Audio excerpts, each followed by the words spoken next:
Well, now Manhattan. No, I don't think so. Oh, wait, sit, wait, hold on. Voices, testing, maybe. Words. Yeah, no, it's good, it's good, it's good, it's good. Oh, Oh, Lord. Lord Manhattan Sultan, Rage is- bless us. Manhattan Rage is on the block. yeah. All right, so we're good. All right, I'm gonna at everyone and fucking call everyone out. So, And Luke, if anyone wants to join us in here to talk on stream, please okay, help. I'm gonna. Can I do the official? I'm almost home. Can I do the official? This is the draft thing. All right, Wait, cool. this All is the right, draft? yeah, Oh, that's this a is the cop. draft. Okay, so we're gonna everyone. Okay, yeah. Hey, everyone. This is the co-commissioner Luke the dog, aka Luke TD. This is the official draft for season 61. We have Manhattan on the block now, or on the what's it called? On the selection. On the clock. On the on the clock. Yeah. It's your turn. Yeah. Sorry, I have a lot of things going on right now. Anyway, so thank you everyone for a successful season 60. Congratulations to the Buffalo Stampede for winning the Challenge Cup, as well as the Newfoundland Berserkers for winning the 4-Star Cup. Hopefully, we will see even more success next season from upcoming teams. I know teams like Toronto are going to try to go for the cup, or Baltimore's, buying a lot, so we get to see. So yeah, hopefully we all have a fun stream. Hopefully it's fun for everyone, right? Right. So Pat, you're gonna have lots of fun. Yep.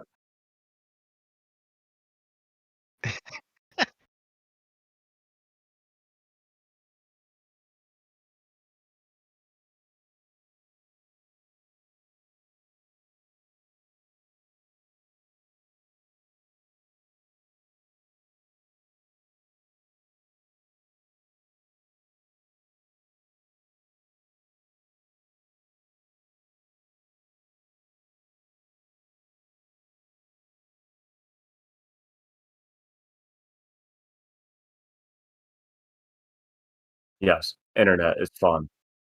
All right, so Pat, you can start drafting. Or you can start not drafting. Oh my god, you can start since things are picking.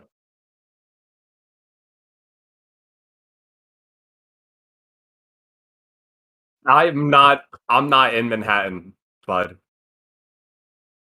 I'm just not. So, I was the co-GM for a bit, but now I'm the co-commissioner. That's why I'm in here.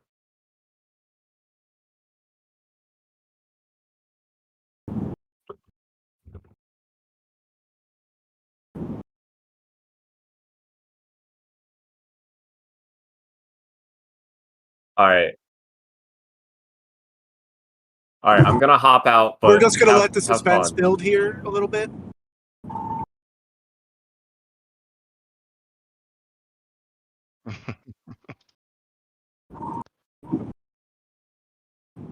I really hope my mock is right.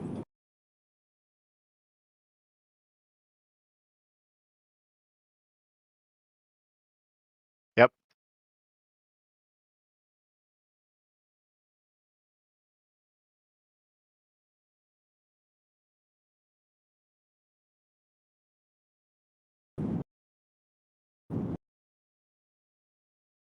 It's not showing up. That's not good.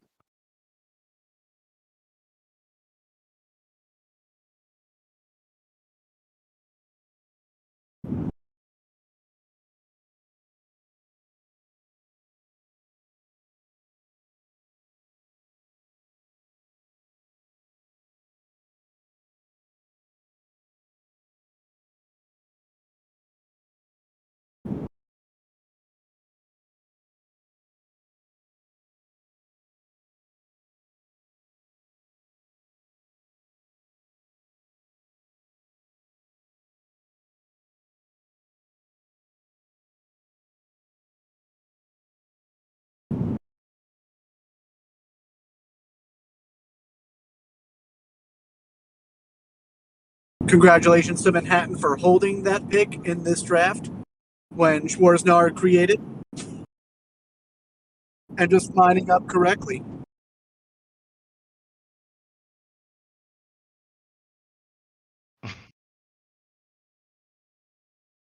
Also, I'm in the car.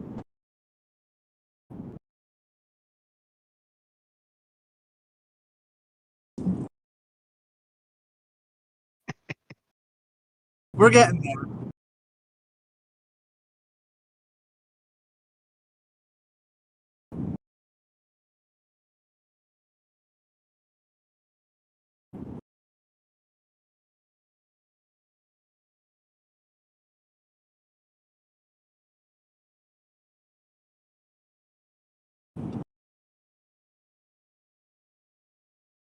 Is it up?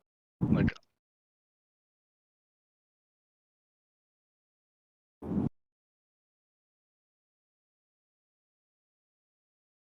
why is it not updating? I put it in the folder.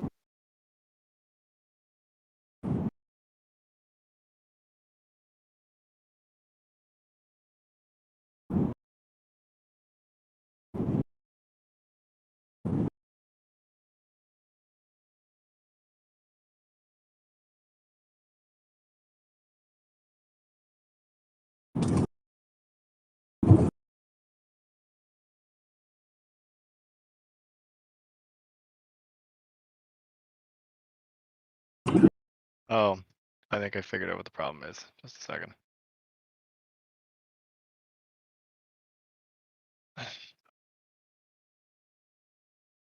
Seems like it. Oops, that's not right.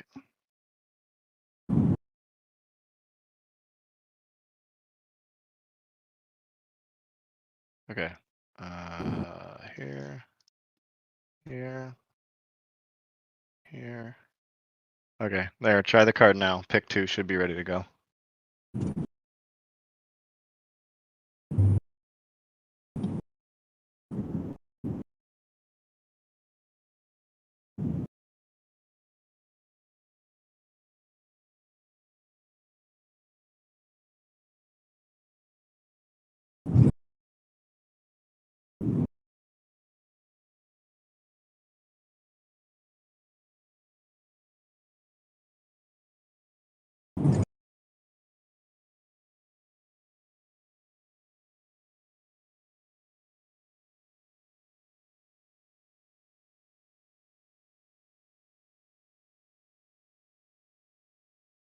Atticus Hale, good guy.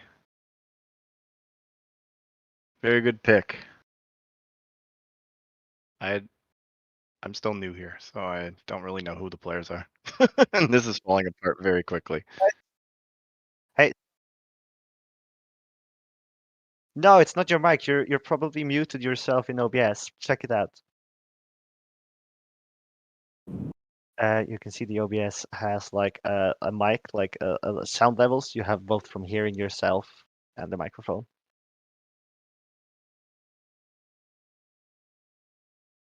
Anyways, how's the stream going, guys? Congratulations to everyone who's been drafted. Yes. All two of you. All two of you. so far. Hopefully you can hear Sopath now. I think they can. Okay. I think pick 3 might be up now. Okay. It looks like it's showing up on your stream, but I don't know if it's active or not. Okay. But I How? can see those windows. Could you stay here for a moment, please? I beg it of you. I'm here. I'm here. Like 2 How- hours worth of moments. please. Hulk is my hero, guys. With the 3rd overall pick, we have Montreal taking Leon Breidis from the Kelowna Knights. One of the highest earning rookies in this draft.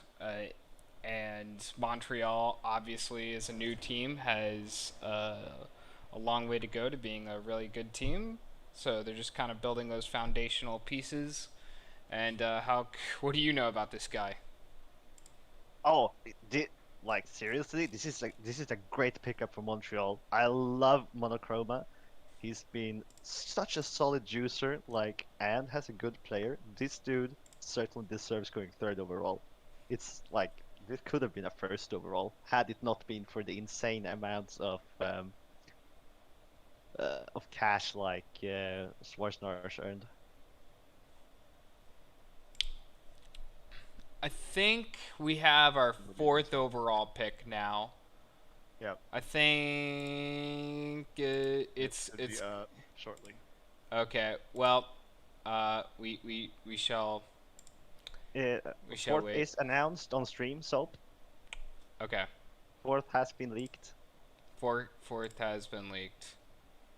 All right, and with the 4th overall pick, we have Adeli De Pingu from the Anaheim Outlaws, user with the Moose. They have gone. I mean, they went through Ace's team, so I think that's high enough praise on its own because Ace has built such an incredible locker room culture over his time with the Outlaws. Of course, it's now come to an end. I also this has been my test player the entire morning trying to get this up and running. Your test. Oh, to get This everything this ready. is like alphabetically the highest player in the whole player thing. And this is the player that I was always going to in the draft. Also, every time I saw this player, I just thought of Pingu, like this, like in canon, like a distant relative of Pingy Pingu. Oh yeah, it's the second penguin in the league. I mean, they're probably relatives in some way, because who else but a hockey interested family of penguins would send their penguins to play hockey? Definitely family in some way. And how many penguins do you think we have to get into the SHL before Pittsburgh gets an SHL team? I'd say one in every team, so that they can be expansion so drafted. we're gonna need another 16. Yeah. I mean, if you give Fitted the time to recruit all the Penguins, I think that it can be done.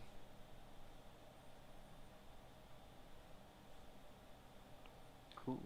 Let me see if it's safe to go back to our base screen. There's another pick in there. Yes, there is. It's going slightly ahead. So where we're Pat, at. swap to sharing your desktop instead of OBS Okay. with Thunder. Let me share my.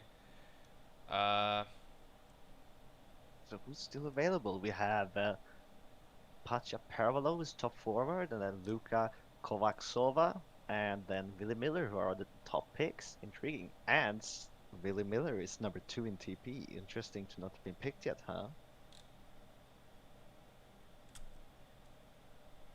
It is interesting.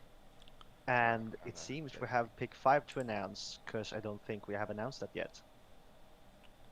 Wait, hold on. I will go ahead and move to the draft card.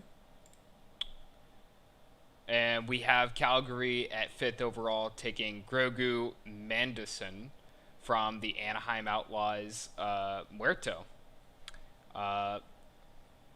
One of my all-time favorite users, simply because Muerto has indulged me in joining that Wheel of Time server. What the fuck is this render? It's who made this? I think you're just jealous because it's beautiful. No, I mean, whoever made this is truly an artist, but I don't like it.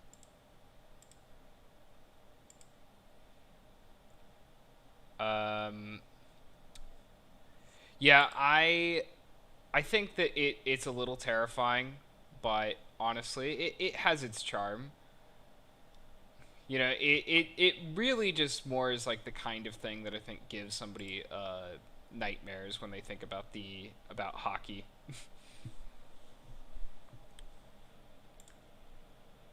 And That's amazing. Oh, Love man. that. I'm just seeing the render Good. now. That's Good pick as well, but also interesting to see like has just moved away from a GM and is now being picked up to a different team. from the team he just GM'd. Yeah. I So mean, it does make the draft itself more kind of exciting in that way because you know you're getting a really, really good player if you're drafting a player like or a user like Muerto. oh You yeah, know. for sure. Like this is just a safe good pick. And is it safe to go to the base? yes. I haven't spoiled the pick. Okay. yet. Okay. All We're right, getting back there, guys. to the base.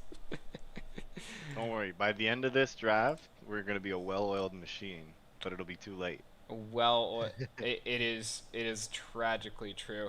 I wish you guys could see my current setup. I am sitting in my living room floor on my rug. My mouse pad is on the rug in front of me. It is a pathetic setup. Man, I thought my setups were bad, with like pulling out the laptop to have the second screen to be able to see all the important channels and stuff. But The- this is good shit. Well, because I tested the stream back at I tested the stream about like 2 hours ago and everything was fine, and then when we went to go play marbles, everything started falling apart. and it wasn't marbles. It was my apartment Wi-Fi that just decided to die, and now I'm in my living room with my Ethernet plugged into my desktop. You would think that they would have put an Ethernet port in my room, but you would think wrong, apparently. Oh, so you have a friend. I do. Someone. Yeah, you have a friend in chat. Someone from GM's chat. Okay. Hello, Fella's here. it is I, Mr. Trella. Welcome, Trella. Thank you. Welcome to the chat. You know what breaks my heart? What breaks your heart? You didn't do the prospect survey last season. I'm sorry. I didn't even know there was one, to be honest. How dare wow, that actually really that hurt. I'm sorry, man. I'm sorry. Well- I mean no offense. I take none. It was we got a lot of people. Welcome to the stream. If anybody you. wants to hang out in here, you're definitely welcome. It's a very hangout type of stream day. I'm just glad that for a moment it looks like things are starting to calm down. Let me I'm back. Oh, what I'm the back. heck? Oh. I'm back. Okay. Bye-bye. Okay, I'm just trying to see. So, I'm just trying to see where we are in the draft. All right. It looks like pick 6 should be up. Okay, pick 6 should be up. All right.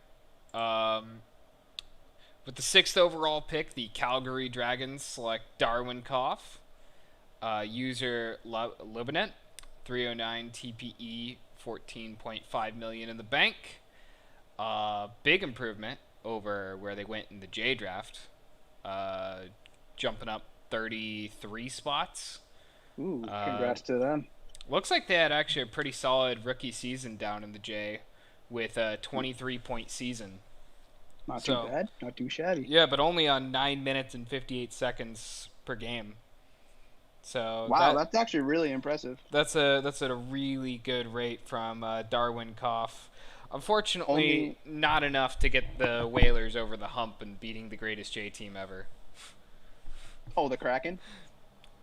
No, not that one.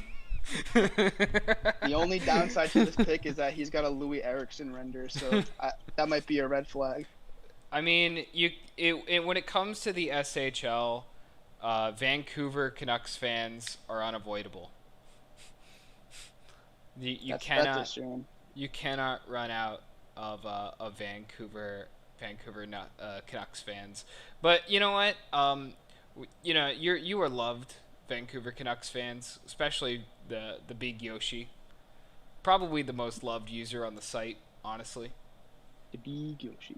And Um, I'm really curious, though, when we do the top prospect survey, what some of these picks are going to do for a farm system like Calgary. Because Calgary, at least for what I've been running, has been interesting. They did lose both of their prospects in Kirkin and Izzy to the SHL this past season. And with them revitalizing with this, looks like, Calgary could be a really good team by the end of the 60s. yeah, Calgary's actually in a really interesting spot. I mean, obviously they just traded Claude. They're kind of trying to set a new window for themselves, but it seems like they always go further and do better than they should. So even with Claude gone and with them going with the more of a youth movement, I feel like they're gonna surprise some teams. They have a very good coach in Wally. Shout out to Wally. I love Wally. He brings the best out of that team. So I think they're gonna surprise some teams even with them trading their guys. Yeah, and now we have the Philadelphia Forge coming up on the clock. The pick is up. Oh, the pick is up. Okay. Yep. Right. Let's see. With the 7th overall pick, the Philadelphia Forge have select Hans Groff from the Colorado Raptors. User Drokeep, 307 TPE, $15.2 million in the bank. Originally selected 20th overall by the Raptors. This guy got a lot more time on the ice than the last rookie we just covered. 18 minutes and 46 seconds. Man was logging some serious minutes out there. Holy. Also, I mean, Hans is an objectively great name to have in hockey. I think that's a fantastic name. I wish that Ruggsy would show up somewhere to talk about how amazing this player is. Because I know that Colorado's got one of those locker room cultures that's super tight, so I'm sure you're getting a really cool user to bring in there in Philadelphia Forge. I know that they have Evil Allbrand already in there. So it seems like Philadelphia is building a really cool cultural locker room.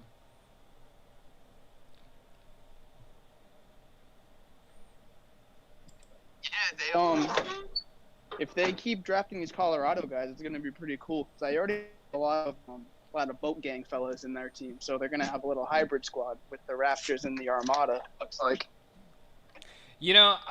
I've always wanted to write like one of those articles about feeder teams, like what teams feed into where.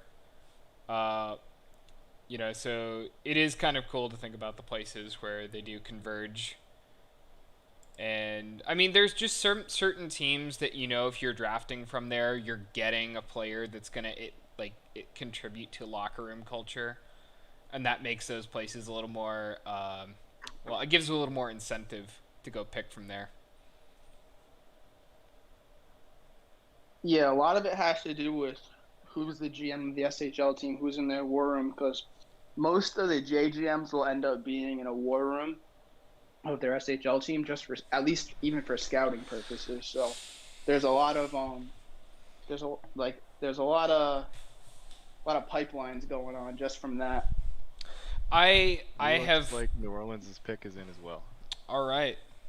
Oh wait. Wait. What are we waiting for? Wait. Hang on. All right. I'm hanging on. Hang on faster. Just hang on a bit. I'm hanging on a bit.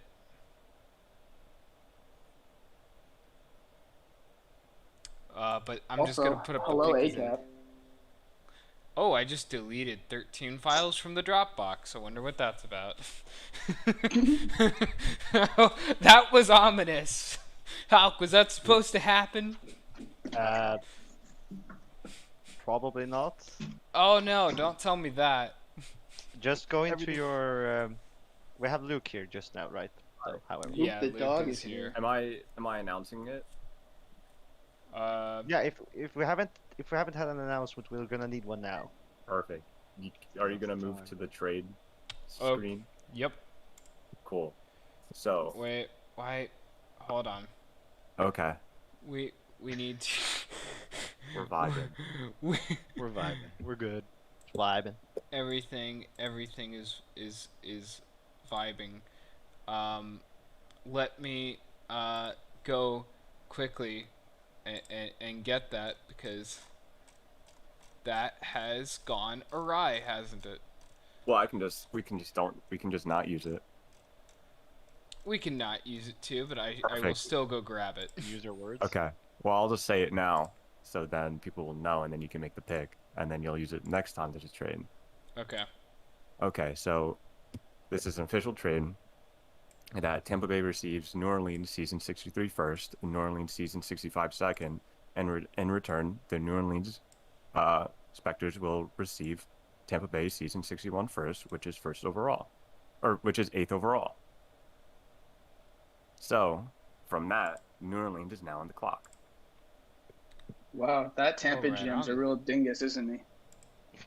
Ah, Yeah, I that's got it real up. cool. Okay. Okay.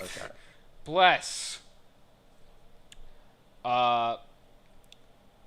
Every time I see one of these, I just can't help but think about how incredible New Orleans farm system has been over the past couple seasons. And did they make the pick yet? The pick Hey, is the ready pick to go. is in. Okay.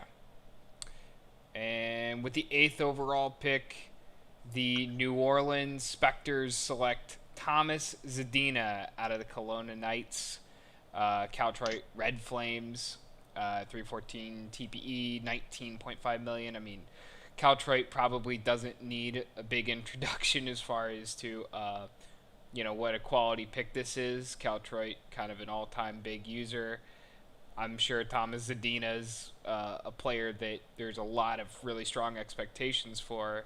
And this just continues that strong New Orleans farm system for another couple seasons.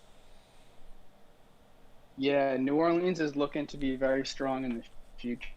And with this pick, I'd look for them to be taking Blasphemy away later in the draft, as Pal and Blast wanted to be a pair. So those are two very solid users if they can somehow snag a Blast later in the draft. They still have one more top prospect to go from, I believe, their S58 draft that hasn't made their debut yet.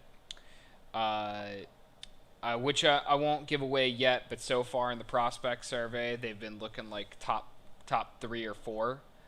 And every season for the past several seasons, New Orleans has had somebody in the top 3 or 4. And the big one that I thought was going to end up being the number 1 prospect was Vladislav Malik. But ultimately, I think Vladislav came in second. No, actually, Vladislav came in third behind Dogwood.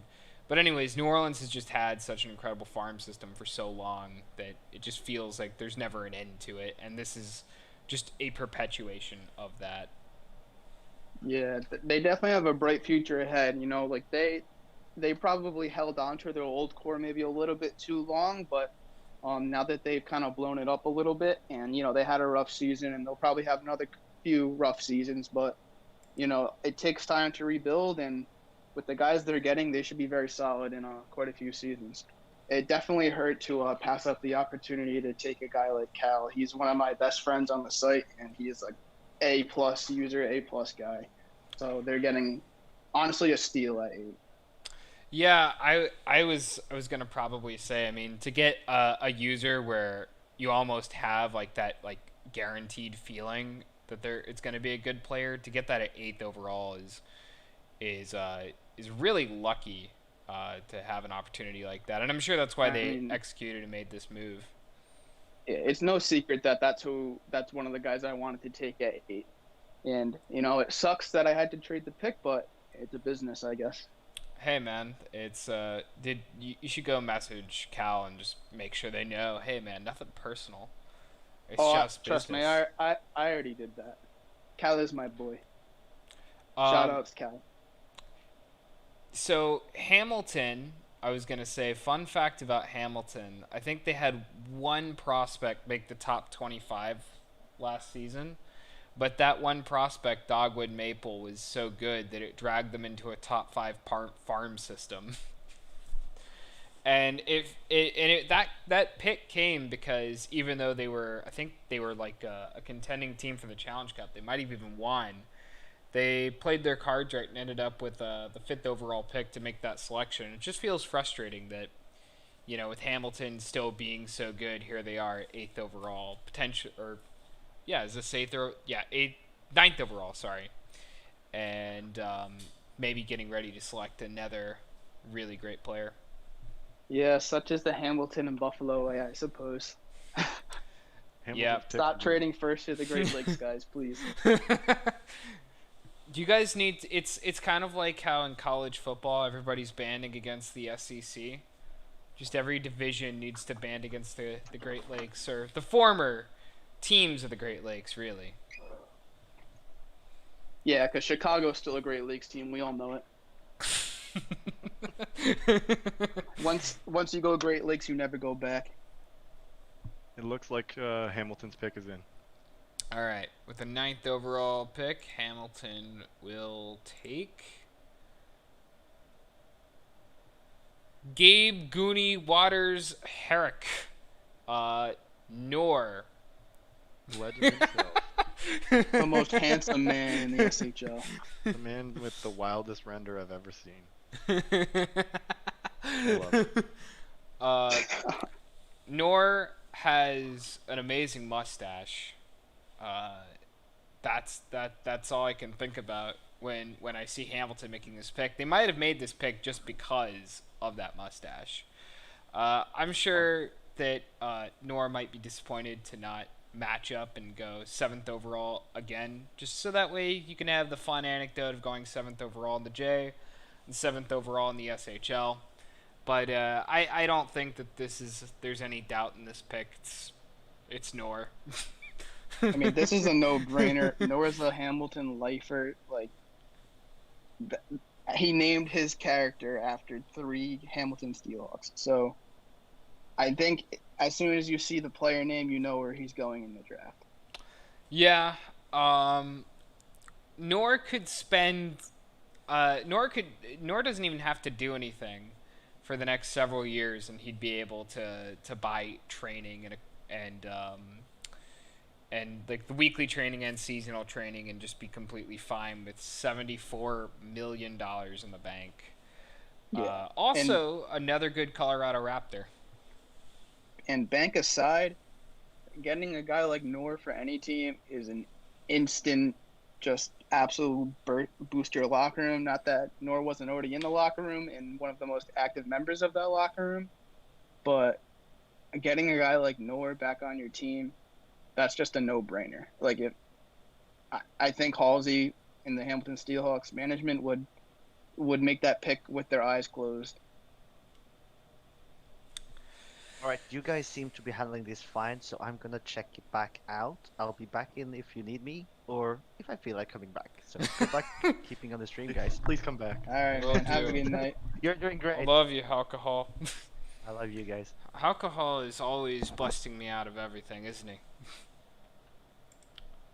Now we're moving into some Seattle picks.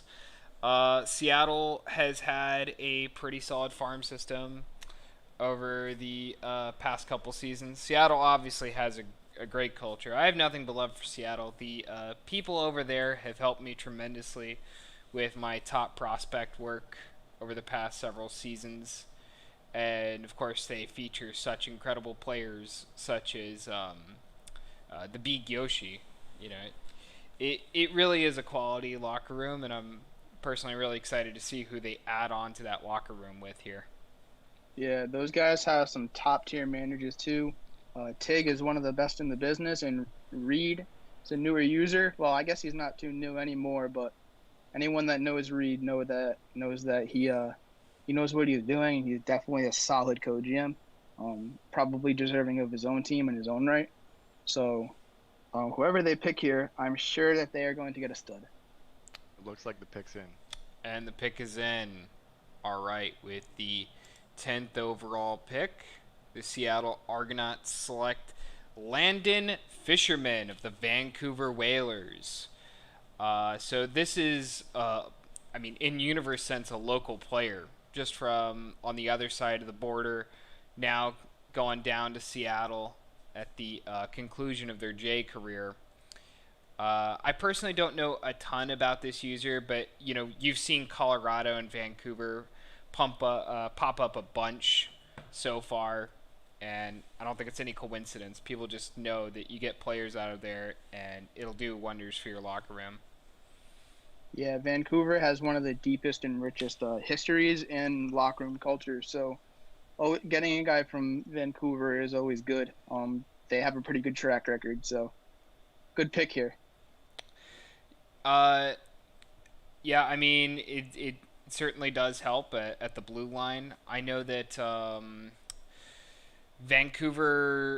Seattle drafted a defenseman from my class who I think has just finally made it into the SHL this season, and so their blue line's probably going to be pretty solid for a long time to come, even if Cassius Darrow does start to wind down a little bit.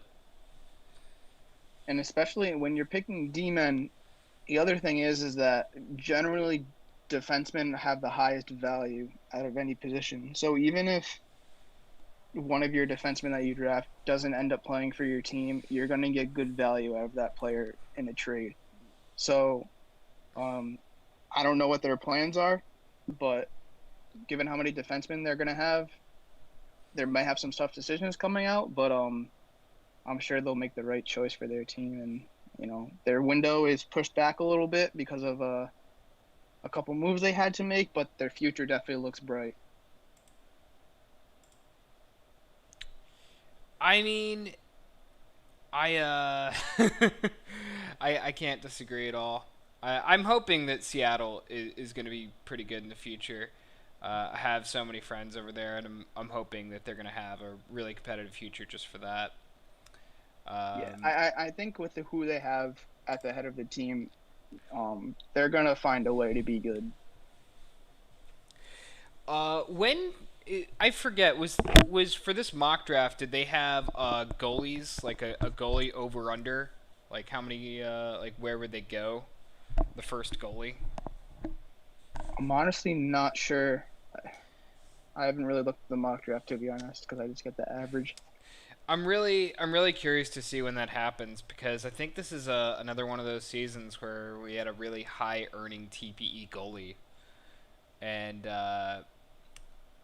that was I remember that brought up a lot of interesting questions when John St. Arc was like top earning in my class, and he went in the first round, and it's always that debate about goalies, and so I'm curious as to when we see our first one go. And I think it's if I recall, it's Willie something. Trying to recall. Just to answer your question, there is a goalie question on the mock draft. In what round will the first goalie be selected? Is the question. So we shall see. And did you say the card was ready? Yes, Manhattan's pick is in. All right. With the 11th overall pick, the Manhattan Rage will select Eddie Castra. He was a jazz man.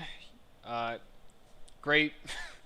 Every time I see that username, I laugh and then think to myself, that's just it doesn't say much, but it says so much.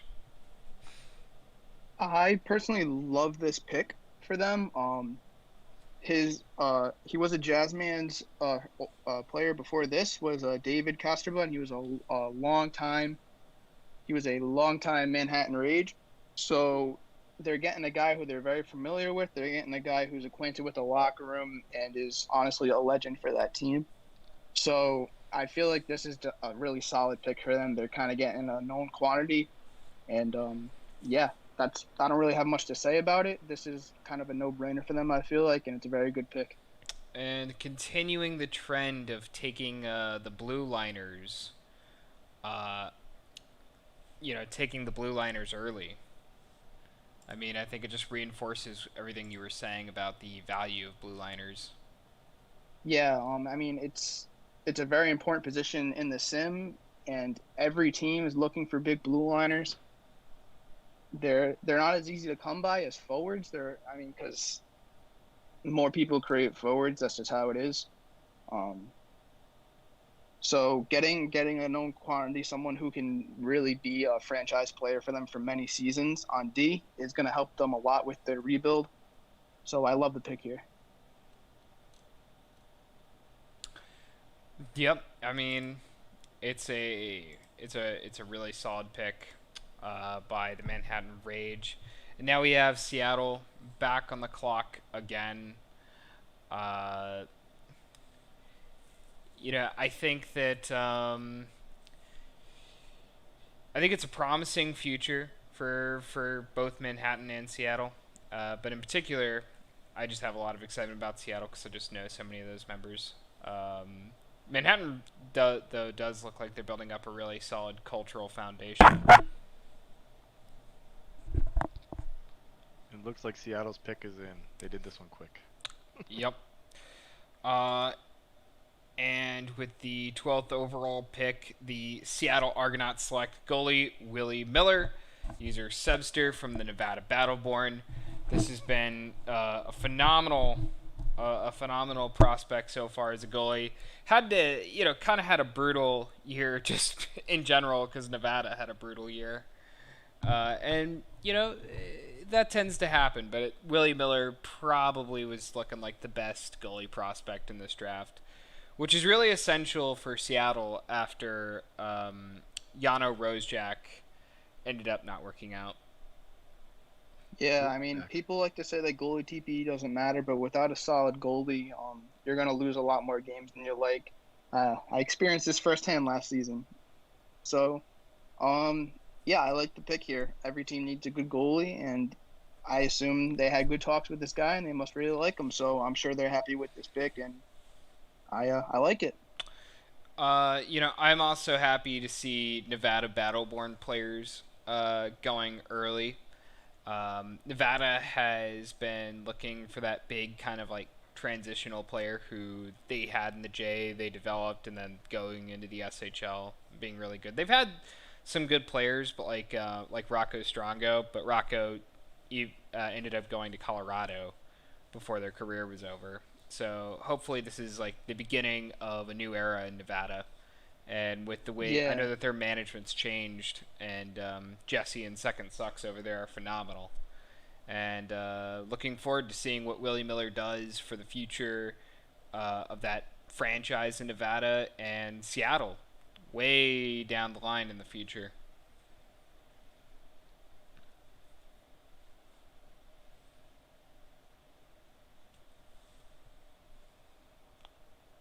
All right, fellas. I'm gonna have to dip out. I'm gonna hand it over to you guys. I'm gonna go record a podcast with my main man Fitted, so I'm gonna plug that. Go listen to that tonight. It's gonna be a blast. It's the Fitted Hockey News podcast. Oh yes, the most reliable news network in the SHL. We are for the people. And do we have a trade to announce? Yeah, yes, we do. That's why I'm here. Okay. All right. Also, I'm here. Peace out. Have Also, fun. I'm here to tell you that Thanks, Trello. the stream total still says draft lottery stream. Okay, I'll This is a fix that pretty in just big a lottery. second. It's a big lottery. Let me I switch. mean, isn't every draft a lottery though? I mean, if you think about that, yeah. All right, I have the draft traded thing up. Okay, perfect. So, it's a trade between the Philadelphia Forge and the Edmonton Blizzard. The Philadelphia Forge is receiving Edmonton Season 61 first, which is 13th overall, whereas Edmonton receives Season 61 second, which is 27th overall, and then the Season 62 first. So All there right. you have it. So Big therefore, moves. Philadelphia's on the block. Hell yeah. All right. I'm going to tell another GM to get in there. Thank you. I appreciate the support. I need to fix the name of the stream, I think. Yeah, let me SHL 61 Draft. There we go. All right, that should fix it.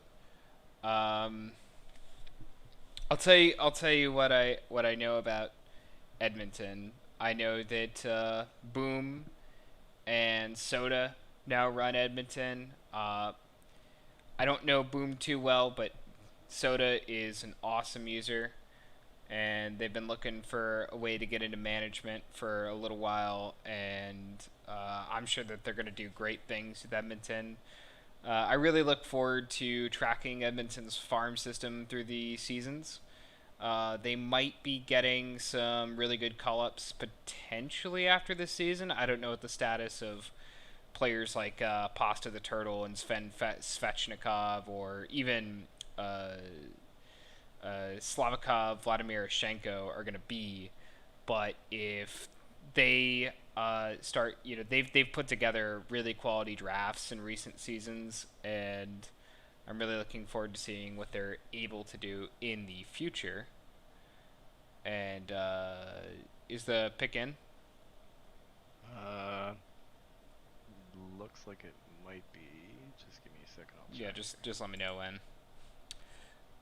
In the meantime, I guess I'll just check chat real quick. I saw Rugsy was in the chat for a little bit. Rugsy, can you tell me about any Colorado Raptors that have been drafted so far? I'd love to talk about it on stream. Yeah, I can tell you about some. We can talk about Hans Graf. Welcome back, alcohol. Your vacation was ultimately quite brief. Yeah, but I know. I just saw the. Oh, we have another friend here. Hello, Blasoon. Hi there, I'm Blasoon, a current Seattle prospect, and I'm here to talk up people, because there are some great users in the draft. Man, This is where it's at. yeah, I mean, Blasoon had the highest ranking prospect of his draft class, I believe, in my top prospect list last season. Oh, thank you. That's very nice. Well- And hopefully, we'll be finding a lot of people who are going to knock me out of that spot here. Well, you don't need to thank me. I To be didn't. knocked out? Of course, you always want to find good prospects to do way better than you. You know, we've gotten two incredible people so far in. I've just been calling him the fish man. I'm sorry if that's disrespectful, but What? I don't know how Seattle managed to get him at 10. And of course, Willie Miller, Sebster. That's been a good ISFL user, and I think that just Seattle so far really knocked it out of the park. So I'm really hoping that those guys are going to be way better than me. I want to thank Seattle for picking Willie Miller at 12 because I think that gave me some TP for my mock draft. Did you have him there? Yeah, Did, I'm wait, pretty and I sure. copied you. So how are we doing, Hulk? I think we're doing actually pretty good. Okay, excellent.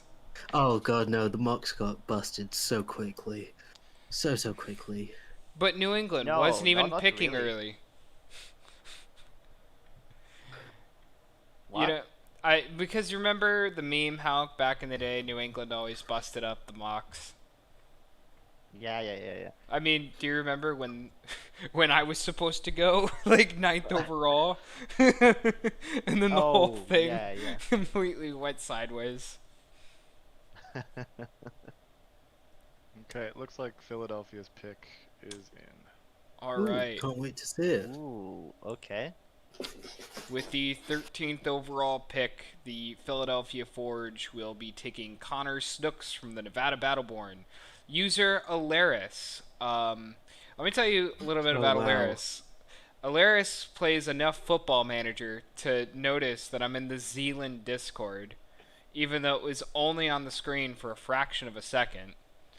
Also, another Nevada Battleborn player, so glad to see Nevada racking up the prospects here in the first round. And you know what? Alaris has been making moves already. I had no idea who the dude was until he showed up as I believe Team British Isles' general manager for the WJC. And just the way that they conduct themselves, you'd think that they were a league veteran. But just, I think that this is just an absolutely incredible pick for Philadelphia.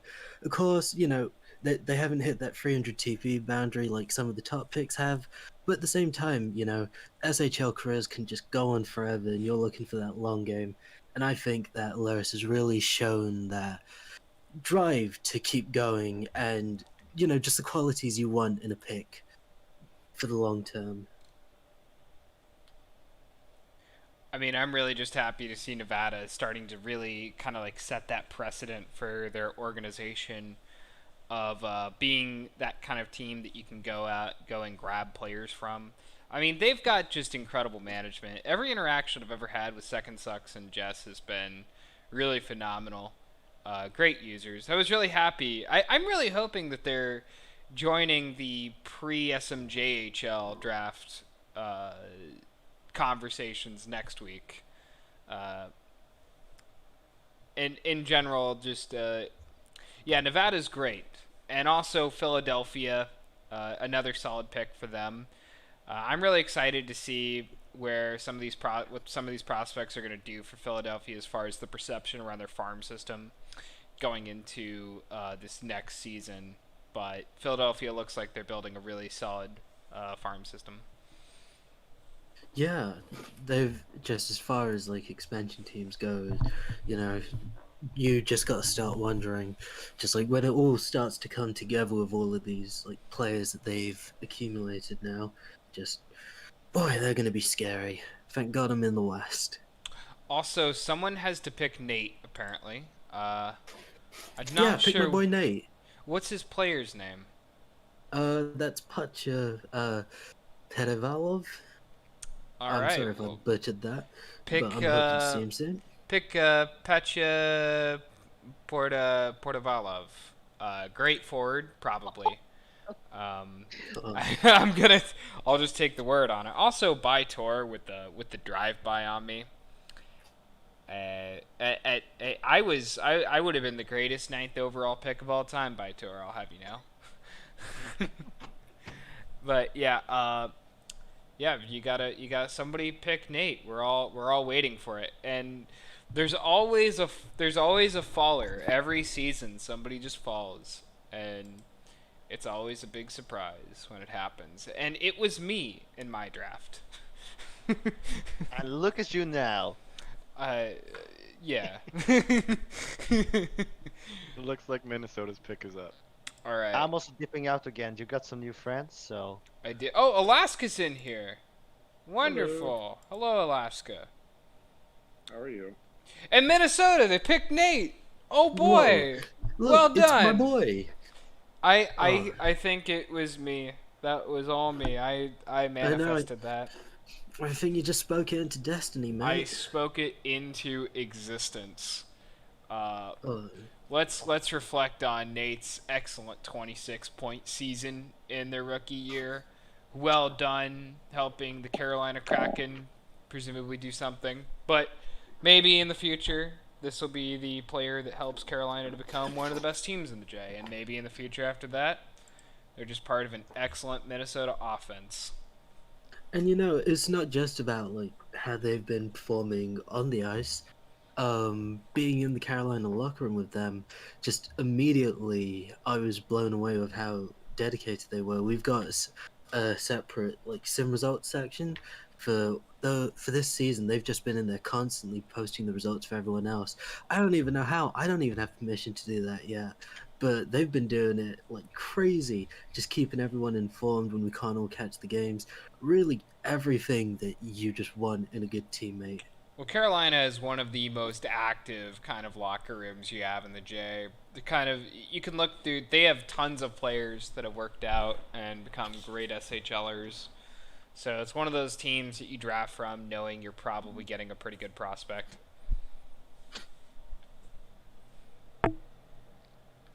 And I'm really just happy for Nate.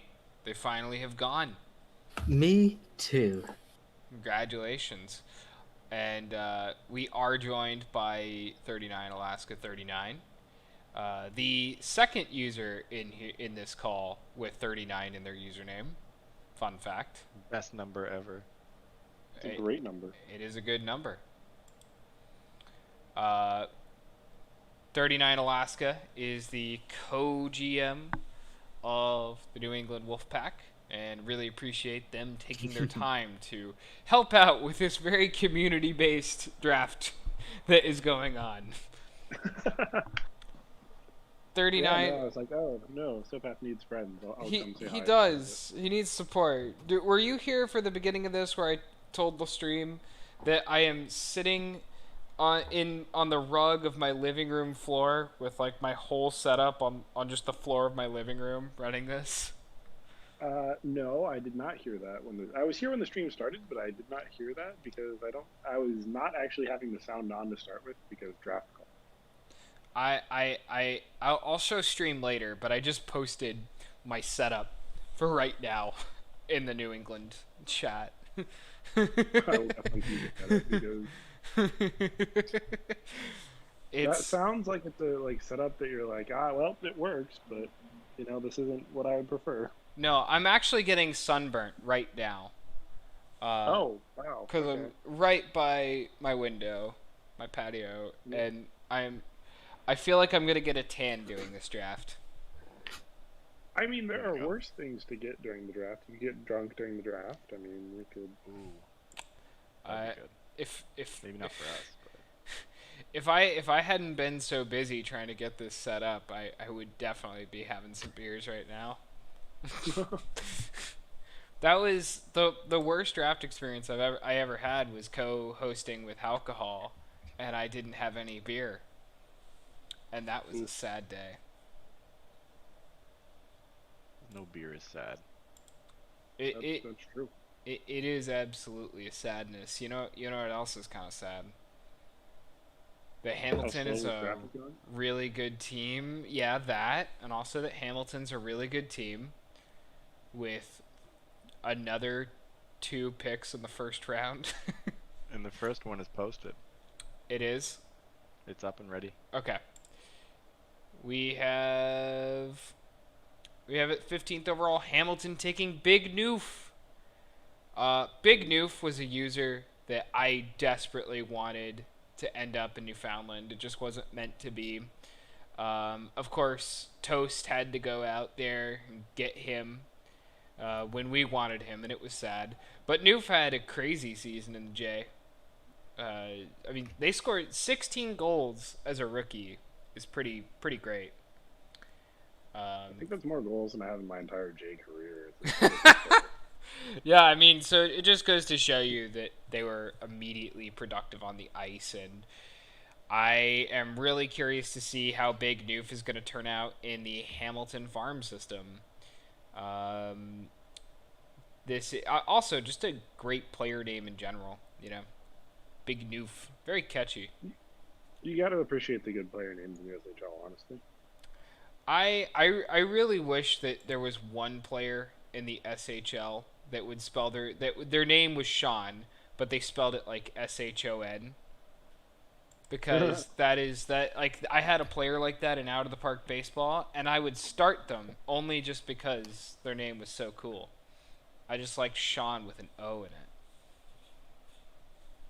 Fair. The draft is a taxing moment for all of us.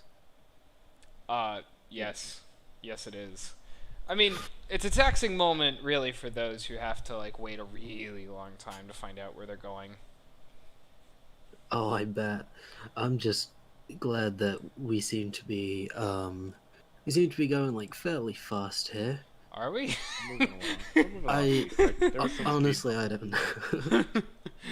We're moving faster than the second day of the NHL draft because, that took 19 hours to 200-something picks. I think... Because Carolina wouldn't refuse to, stop taking timeouts. Yeah, I mean, we are on... So we're at the 1 hour mark, and we've gotten 15. I mean, I guess it's pretty solid. We'll be probably done in another 2. Hamilton was pretty quick with their second pick, and it's posted up here. Awesome. With the next pick, Hamilton took center JQ, also from Maine. So really kind of establishing that Maine to Hamilton development line. Yeah. Um, Lovely user, little UFC render over there. you gotta appreciate when somebody uses the render of another sport, especially one that doesn't even have balls in it or pucks or anything like that. Yeah. Shout out to our incredible draft graphics team. I mean, maybe not after was it that Baby Yoda pick at number 5? That's gonna Muerto. haunt me forever. It's gonna haunt me forever. But Q is a really good user. I think just a long time sim league user in general, and yeah, I think everyone knew it was just a matter of time until somebody snapped him up, and Hamilton's just gotten a really good pick here. Which is really frustrating for everybody else, but really great for Hamilton. I'm really, Yeah. as somebody who's really obsessed with prospects and farm systems, I'm really looking forward to evaluating Hamilton as time goes on. Yeah. I mean, you got a feel for Hamilton. They didn't even make the finals last season. This might just be the shot that they need to get them Can back to you the believe finals. they couldn't go to the finals? How their fans probably just rioted. You I can't. mean, it's the Steel City. How much like scrap metal do you think fans have lying around in Hamilton, just ready to riot at a moment's notice? So I've been thinking, like, in universe, if you're growing up in Ontario in this universe, really, aren't you going to be a Hamilton fan over a Toronto instead of a Toronto fan? It depends on as when you're someone from growing up. Ontario, yes. I mean, I'm just like, at what point were the Toronto North Stars, do you think, the bigger team than Hamilton? Like I guess after season 30. The first half of the 40s. The first half of the 40s, okay. Because But- that's when I joined the league, and I remember like Toronto was like better than Hamilton at that point. Like Hamilton had like the 4th overall pick because they sucked in my draft. But I'm just thinking, man, like if I was a kid growing up, even in Toronto, in the SHL world, I'd be a Hamilton Steelhawks fan. I think you'd have a lot of families that the older brother is a Toronto fan and the younger like sibling is a Hamilton fan. Oh, Yeah. absolutely. Because that gap is only a couple of years, but Yeah, I wonder how many of like Northern Ontario, Toronto North Star fans you'd have. You'd have people from like Sudbury driving down saying, "I'm a true North Star. I drove 3 hours to be a North Star." yeah, you're right. I mean, yeah, everybody's like trying to like gatekeep about like who really deserves to be recognized as a true fan. Oh God, Um, the gatekeeping in Lower Ontario, and just I think you're not a real Hamilton Steelhawks fan. You're from Toronto. You don't even get Oh, to yeah. be a Steelhawks fan. If you like the Steelhawks, how much loose metal do you have at your house? Exactly. Get out of here. Jeez. I mean, it's. I really hope that that's what the SHL universe is like. For some reason, it's funny to me if it's just as toxic as ours. When I did my Road to the Cup article that I dropped like a week or two ago, because I was like writing about a lot of like home Hamilton playoff games, with it being like the Cups Coliseum, the Steel City, even though come on, Steel City when Pittsburgh is like down there. Oh, get a hold of yourself, I don't think Canada. Pittsburgh doesn't have an SHL team, so they don't exist. They don't count. They don't mean anything. They don't count. Fid No, but I in, just Fid's thought- in shambles right Like, now. How many blue collar Steelhawks fans do you think? I mean, I doubt any of them can afford the tickets anymore. Hyperinflation is a huge problem. But how many do you think just like attend games with their hard hats in tow? It's like Steel City hard hat. Just I can for just for the image and culture that Hamilton as a team have cultivated, especially with their picks that you've seen here, because they've got some really damn good ones. Oh, I'm still annoyed that they have Dogwood because Dogwood's incredible, Yep. and just like, yeah, I just think of their fans as the exact opposite. Do you think that Hamilton fans get in arguments with Philly fans over who's more blue collar? I think they do now. Like, I think that, yeah, just Hamilton fans bring up Steel, Philly fans will bring up the fact that they have a Forge in their name. Just, I'm pretty sure since Philadelphia joined the SHL, blacksmithing classes have gone all the way up in Philly. But don't you think most people who live in Philly are fans of like teams like the Manhattan Rage or some other teams? And anyways, like Philadelphia's having to build up their home market still. Yeah, I imagine a lot of their fans are probably like Baltimore probably has a Oh lot yeah, of, like, Baltimore. Philly That's natives. the one I was forgetting on. I mean, I think that there's something to be said for the instant ability of switching. Like, I played for Seattle, and I know that in Universe, I would have been a huge Seattle fan, but before that, probably would have liked Vancouver. And, you know, if Vancouver and Seattle were in the same league, the moment that the Argos would have been announced, I would have flipped immediately. Vancouver, they suck. They got nothing compared to my Argonauts. And I think that's going to be the exact same case for fans, especially in a city as prideful as Philadelphia. I I think mean, the other thing too is also there's to me I would say there's a difference between like if your city gets a team it makes sense to be friends with them, but also you can be fans of like a junior team and a major league team at the same time and it not be weird to me. You know. Yeah. It looks like pick 17 is in. All right. Let us see who has gone to Atlanta. And Atlanta has select the world's favorite high towel. You wouldn't think that a towel could get high since they don't have lungs or a brain, but you would be wrong. They live in Anchorage. They'll do whatever they can to survive. Hey, don't bash on Anchorage. I used to live in Anchorage. It is Towley, played by user Blast Me Away, long-time user that I'm sure everybody is familiar with at this point. Probably a really good cultural fit in Atlanta. Atlanta seems like an awesome place with hot dog and patty and Reno.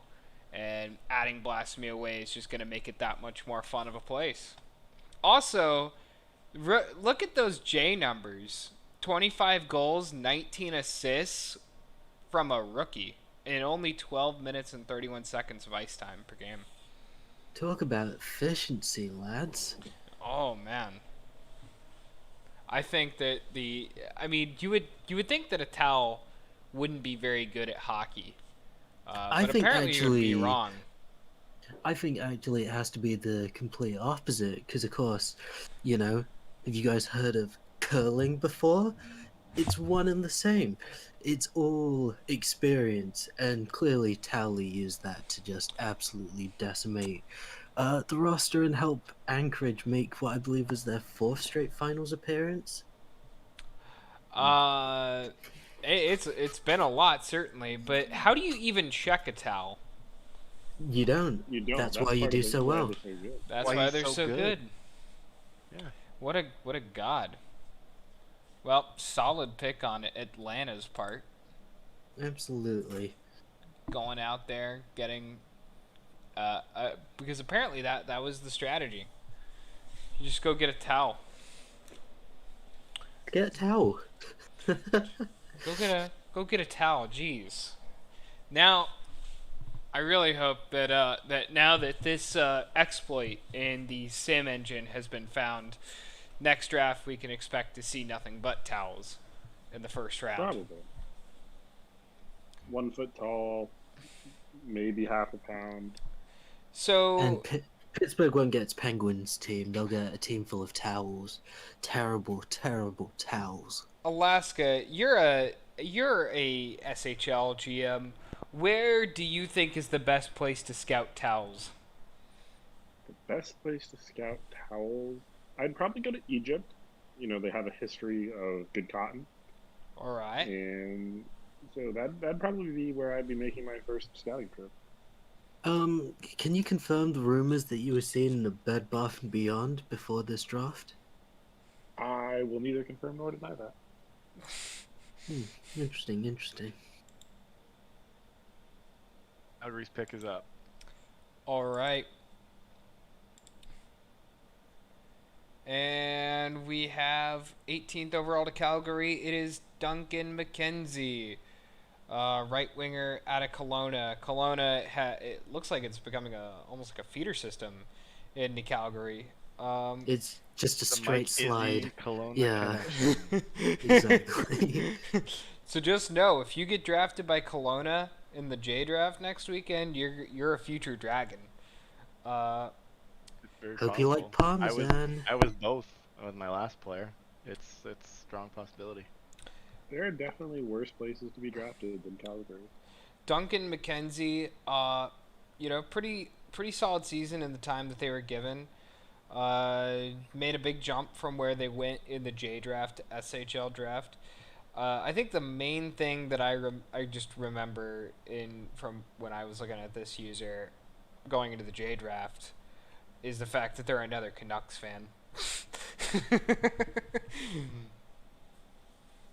I feel bad for you guys, honestly. It is probably hard to be a Canucks fan. Not that Hey, all Canucks fans, just letting you know, you can just come over to the Seattle Kraken. It's so easy. We've never even lost a game. It's so easy. With all the Canucks fans on the board, I'm surprised there isn't like a permanently pinned Thunderdome against Jim Benning. No, yeah, there's a lot of like internal anger that's saved only for the locker rooms. They keep that to themselves. Yeah. It's been great though, because I know a few Canucks fans, and I've been able to say, hey, you should come support the Kraken instead, and say, no, why would I do that, Jim Yeah. Benning? And just like, yeah, I guess I should consider that. You've given me a lot to think about today. Thank you. Dark Thank Canuck has responded back to let you know that he enjoys the pain, just as all of his co-fans in Vancouver do. They enjoy the pain. I mean, I get it. As a be Sens fair, fan I'm a Red myself, Wings all I fan, know is so- pain. Wow, a lot of sadness here. Do you know what? Though? I guess that's why. I guess that's why you're Dark Canuck and not Happy Canuck. By the way, LSU fan wants to know, Blasoon, are you a Tottenham fan? I am a Spurs fan. Yeah, I yeah. experience pain in my own way. I'm Do- not looking forward to tomorrow. Do you want to know It's what's not gonna funny, be fun. Blasoon? You want to know what's funny? Tell me. I'm also Hit me with it. I'm also a Tottenham Hotspur fan. Hey, do you know what I can add to depressing fandoms? Along with being a Spurs fan, I like the Mariners. So, Ooh. yeah, I got a real penchant for pain. Listen, But the I Canucks did. is just a step too far. Hey man, you don't choose to be a Spurs fan. Spurs fandom chooses you. Oh, that's so Unfortunately. true. I was inflicted as a child by my father, and now here I am, thinking, oh God, if he had just had his hands down and we won the Champions League final, think of how different the world would be. COVID probably wouldn't be a thing. Don't quote me on that. COVID So, wouldn't so exist. it's Chelsea's fault. Oh no, wait. No, it's Liverpool's fault. Well, it's always Liverpool's fault. I mean, as a United fan, it's always Liverpool's fault. Ugh. Yeah. Hey, but Hey, LSU he fan. leads 5-1 today, so LSU fan is with us, Blasoon, as another Tottenham fan, and you know what? It is a tough journey, but I'd like to believe that tomorrow we'll lose 1-2 with our heads held high. as long His- as you're not Arsenal. The thing that I'm really worried about though is that, God, there have been so many thrashings today, and I feel like that's just going to continue into tomorrow. And you know, for a second, I thought, man, we're going to be able to thrash someone. Then I saw it was City, and I thought, oh no, oh Man, no. we're gonna get thrashed by somebody. Let's talk about pick number 19. Can we talk about pick number 19? Yeah, I sure. want to Let's talk talk about pick Tottenham. 19. So, man, Is- Remember, man. if you guys Is get, it up? Get thrashed Manhattan's tomorrow, good. at Yeah, least Fred Manhattan's scored posted. today. All right, at the 19th overall pick, we have Clem Fandango, Uber J, Detroit Falcons. I wish Hal could come back in here. talk about how great Uber BJ is? Oh, I love Uber so much. This is actually really annoying because I really wanted him at 20 for Seattle.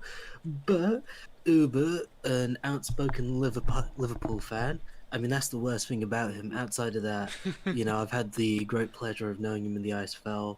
He's done so much as just sort of like a user and as a player, just to make sure that teammates, like his own players for who he was GMing, like really enjoyed their experience. I had the pleasure of jamming with him for Team British Isles last WJC, and we didn't do great, but he made it way more fun, and I thank him so much for putting the Queen's face onto center ice, and that's now going to be there until some butthole changes it. Yeah, I mean, Or she dies. Clem Fandango had a pretty phenomenal season down there in the J2 with 26 assists. That's Real that's team player. That's like an exemplification of Uber as a person too. I think, but going back to what you said, I mean, every time I see Uber BJ in Discord, I just see the Jurgen Klopp profile picture, and I'm just like, I gotta keep a distance. You're gonna make me upset. It does mock you. It does mock you, It especially when he teases you. talks about the finals. Just you just think about what could have been, and there he is, so smug. But Uber's fine, I guess. He's Can't believe okay. Yeah, I thought I liked him, but then you brought up the mocking, and I heard it in my, I closed my eyes and I saw it in my mind's eye, and he's okay. Thoroughly okay and all right. Uber BJ, Clem Fandango, congratulations, bud. Oh, look, it's Big- my team now. The Are you best are you team. really excited to see who your pick is going to be? Absolutely. There's a certain face that a name that I heard talked about quite a lot. I'm quite surprised that they haven't gone yet.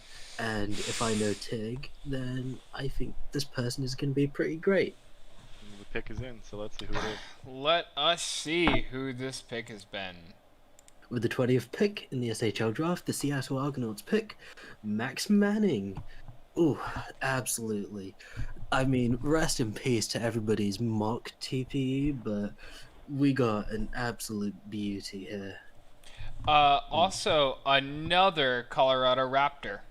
You signed Jert for one season, and all of a sudden, it's like that scene in Jurassic Park where you're just trying to stay still so they won't notice you.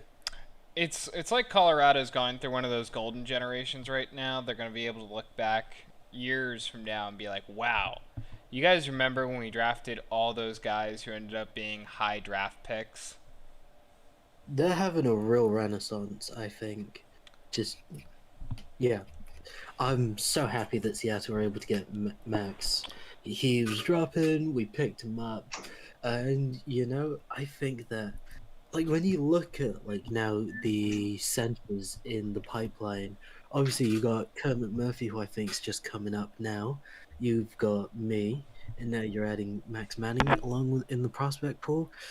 I think that Seattle's absolutely killing it with their forwards.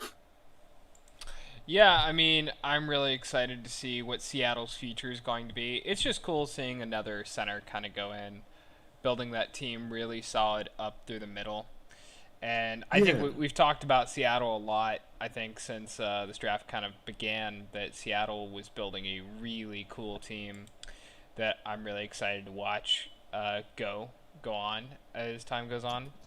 I'm really just, honestly, I'm excited about this. I'm really excited to see what Willie Miller is going to be like playing in net in Seattle. Hopefully incredible, because I want to win. And I want to win a lot.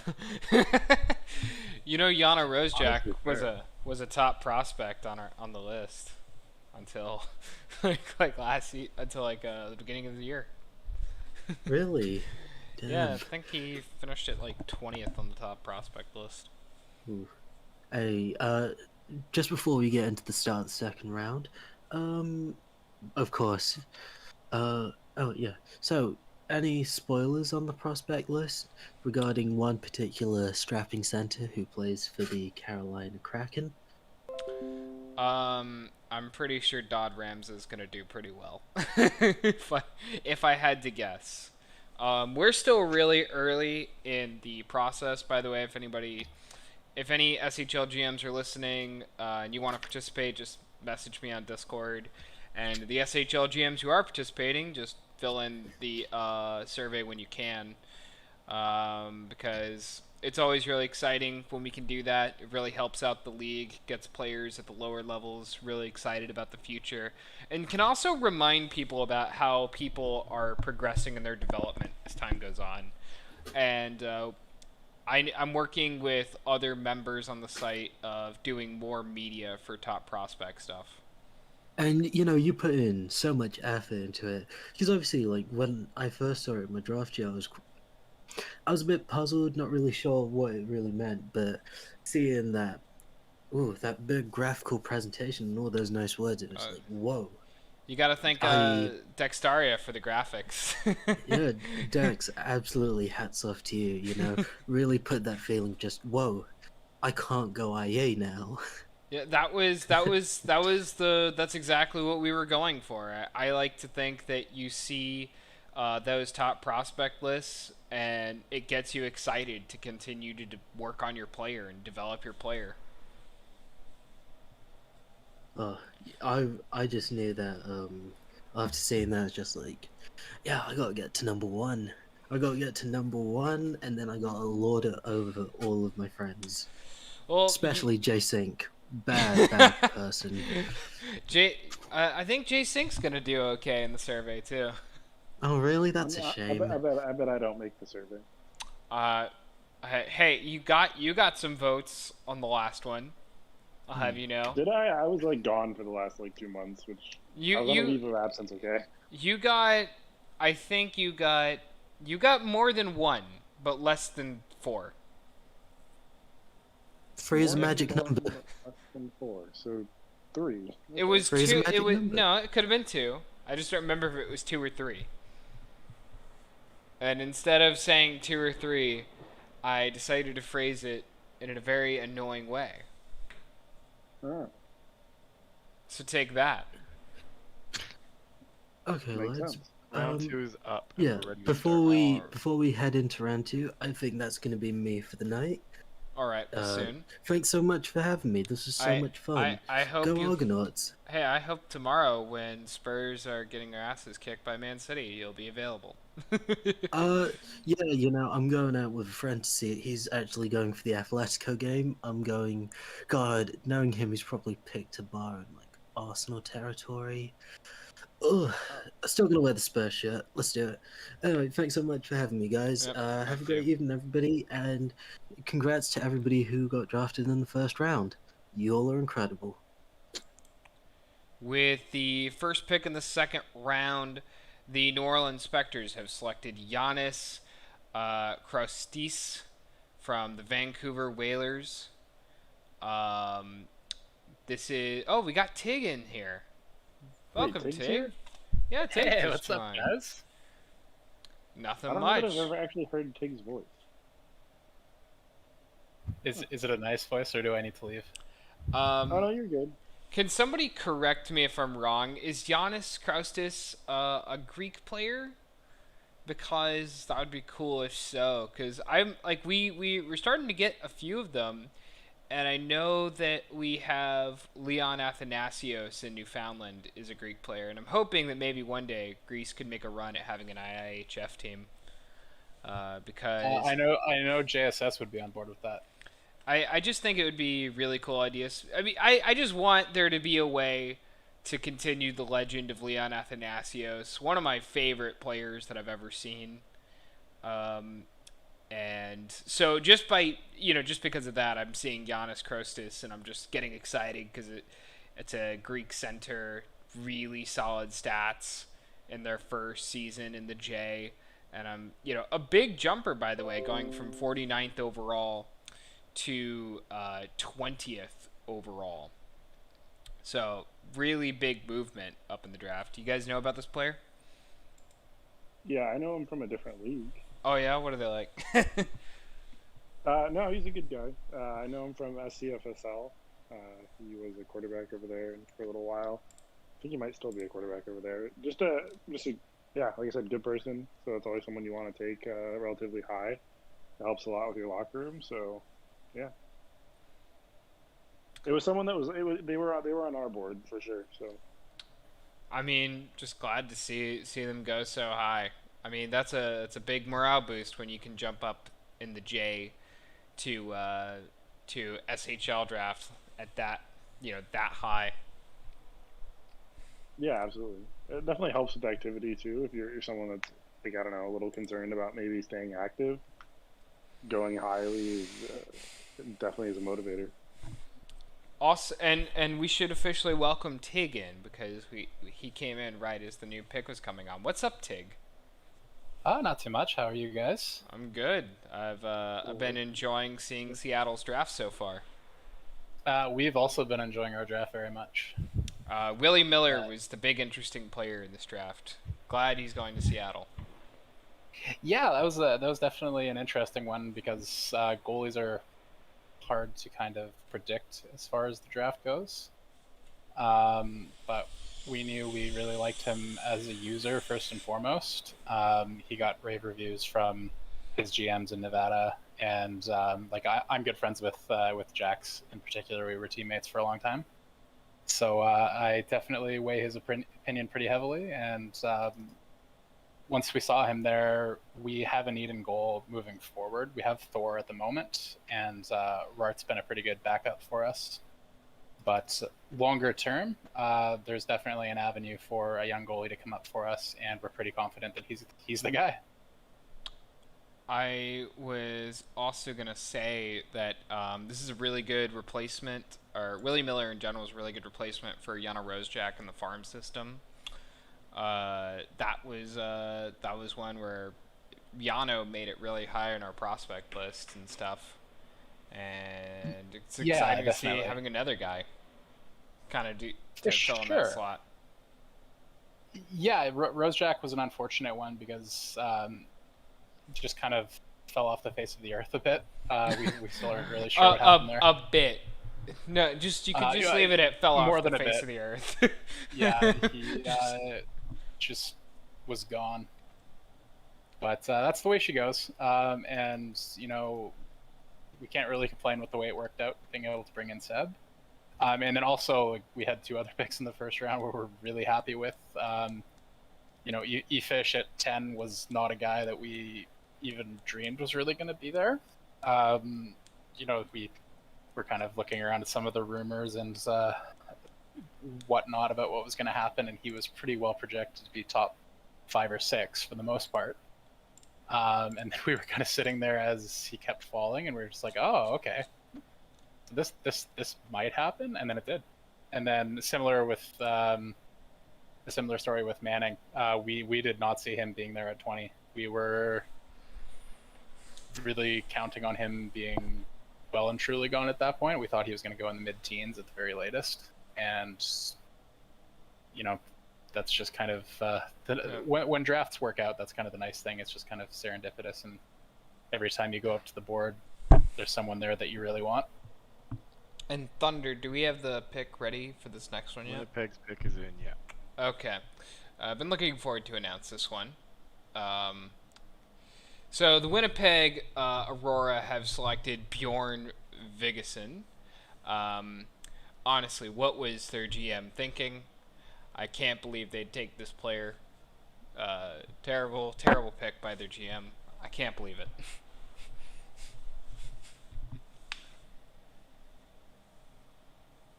No, can't argue with that. I don't think you can. I don't know. Maybe they'll end up being good anyways.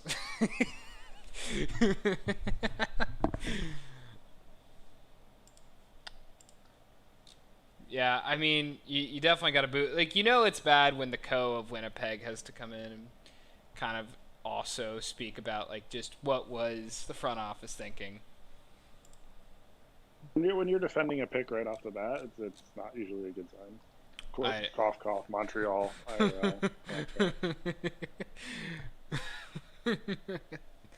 In all seriousness, before Ace ended up becoming the GM of the Aurora, I think that New England had been scheming for a while, like how could we end up with this guy?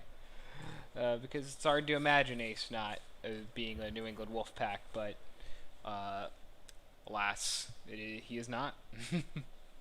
Yeah, it's gonna be weird to see him on a different team, but best of luck to him out there in Winnipeg, except for when he's playing us. But And then I think he's gonna do a good job. Boo. As long as he doesn't, trade picks that aren't his, he'll be good to go. I know that I mean, it's just another continuation of Outlaws into the SHL. We've had just so many of those. It feels like in recent seasons since Ace took over as GM of the Outlaws. And now Ace himself has been drafted into the SHL. He's going to the big SHL in the sky. I'm really curious to see what Anaheim's going to be like in the upcoming seasons in the post-Ace era. Yeah, I had a good conversation with Talls today, and I think he knows what he's doing and what he's trying to do, and he's also aware of where he's like, okay, this is where I'm going to need help. And I think that goes a long way, especially as a new GM. I remember when I first became a GM, I wasn't fully aware of what I didn't know until I didn't know it. And so I think that's something that you'll just have to grow with as a GM. Yeah, you got to be really careful when you're in the J picking players that don't want to be second-round picks.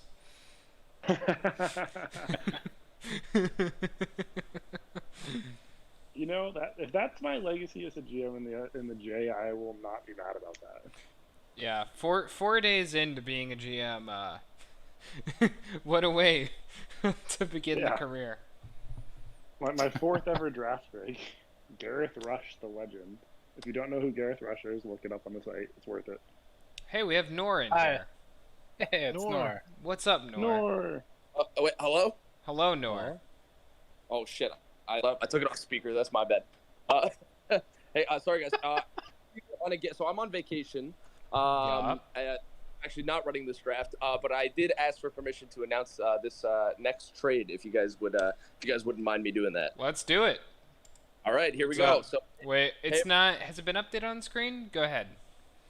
Am I good to go? Still Philly and Edmonton. I'm good to go. Go ahead. Go ahead. Yes, sir. Okay.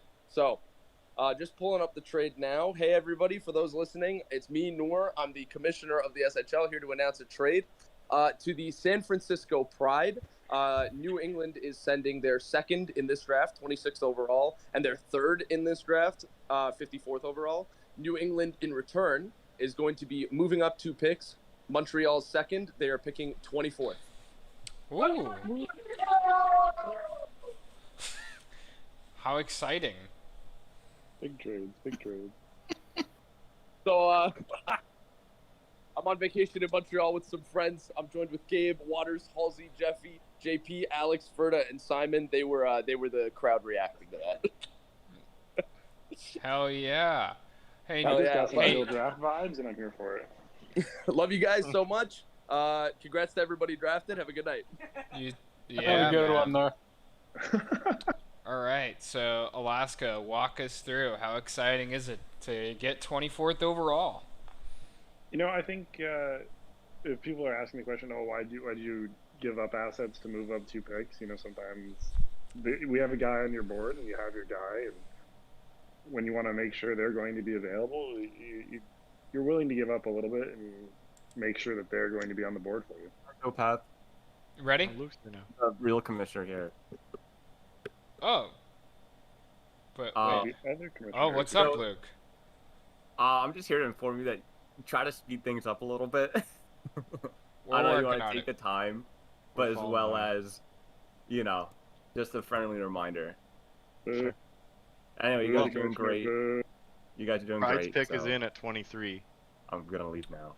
Okay. We have at 23rd overall Randy Marsh going to San Francisco from the Maine Timber. Maine Timber, really solid foundation that they're building with Toast out there in the East. And our second South Park character of the draft.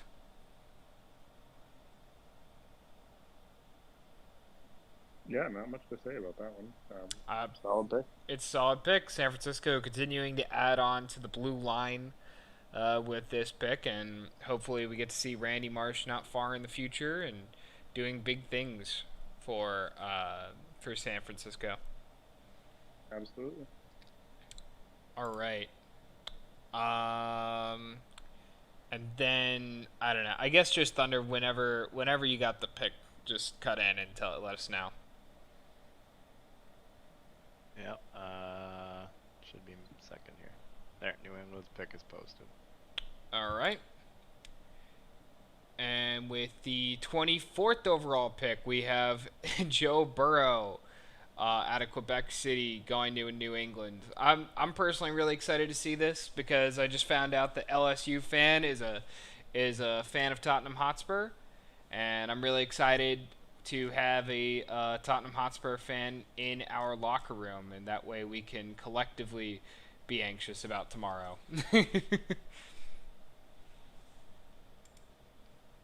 But what did you like about LSU fan Alaska? I know LSU fan from a couple other leagues. He's a great guy, and like I said, we had him pretty highly ranked on our board. And so when he was still available coming into this set of the picks, we're like, we want to make sure that we're going to get our guy, and that's what we did. We're really happy to have him. Awesome. Glad to have him here. And Joe, LSU fan is somebody who scouted me in the ISFL, and even though I didn't scout LSU for this SHL draft, happy that they are here. Can't wait to see what they're going to do for the Wolfpack.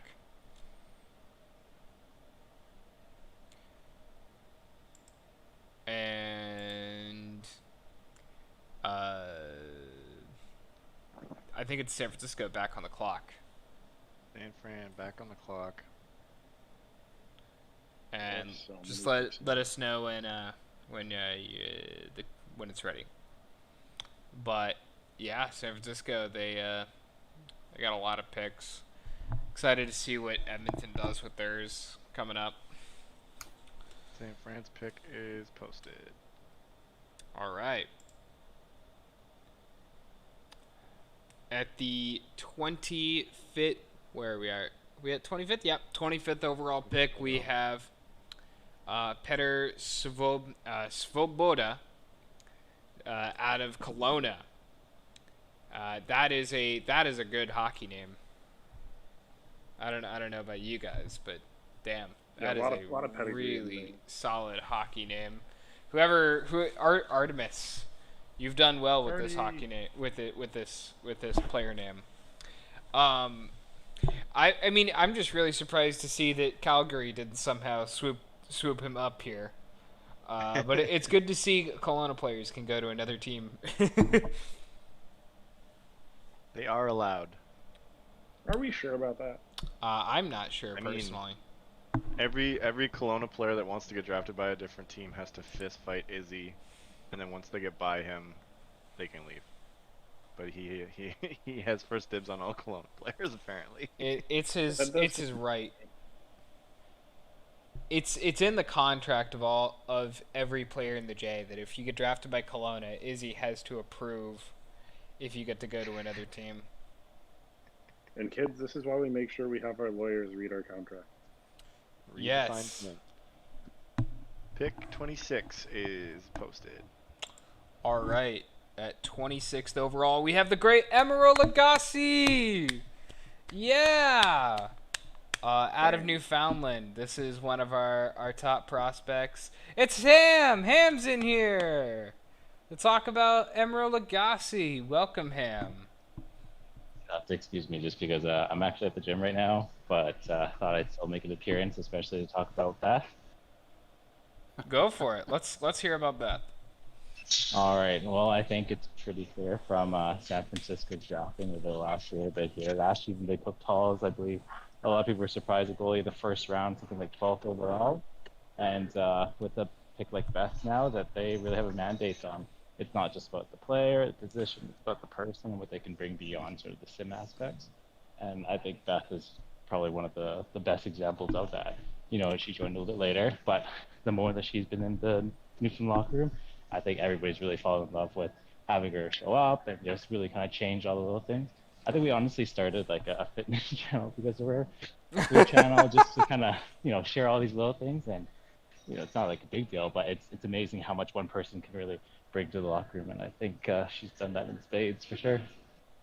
Yeah, and I've been excited that ever since she's been around, and she's been a big part of this cup run that we just had. And so I'm really happy that she's gone here to San Francisco, which is a team with a lot of really good members. Rugsy is the one that really sticks out in my mind right now, but they've also got, you know, Agent Smith and Henrik over there. Just a great organization. Yeah, I think with you know, when you're investing in good people, that's an investment that pays off for itself, right? Just because there's only so much that you can trust in terms of TPE, um, putting out, you know, whatever percentage of results in terms of success. But at the end of the day, you're doing this with people, you're sharing, you're rubbing success with other people, and obviously, even if you were to win, if you didn't have very many people close to share with, it wouldn't be the same. Did he just die? No, he's just getting swole. I'm yeah, it's a struggle right now. Hey, everyone starts somewhere. Hey man, your Ham is just being humble. I know he is. He's so swell right now. Oh, definitely. Edmonton's pick is up. Awesome. 27. All right, I'm gonna dip out. Thanks for the stream, guys. Keep it up. Thank you. And at 27th overall, we have Vincent Fox out of Carolina, another Carolina player going to Edmonton. I personally don't know a ton about Jimmy Smo, but I know that they are a blue liner from Carolina, so that makes him a really interesting prospect in general. Plus, hey, 20 points from the blue line in your first season in the J is pretty great. You know, that's one that a lot of people would really wish to have. I wish that Blasoon was here. Blasoon could probably fill us in a little bit more, but unfortunately they have gone. But congratulations to Jimmy Smo, Vincent Fox. Edmonton is a all-time classic organization in this league, and I'm sure you're gonna love it.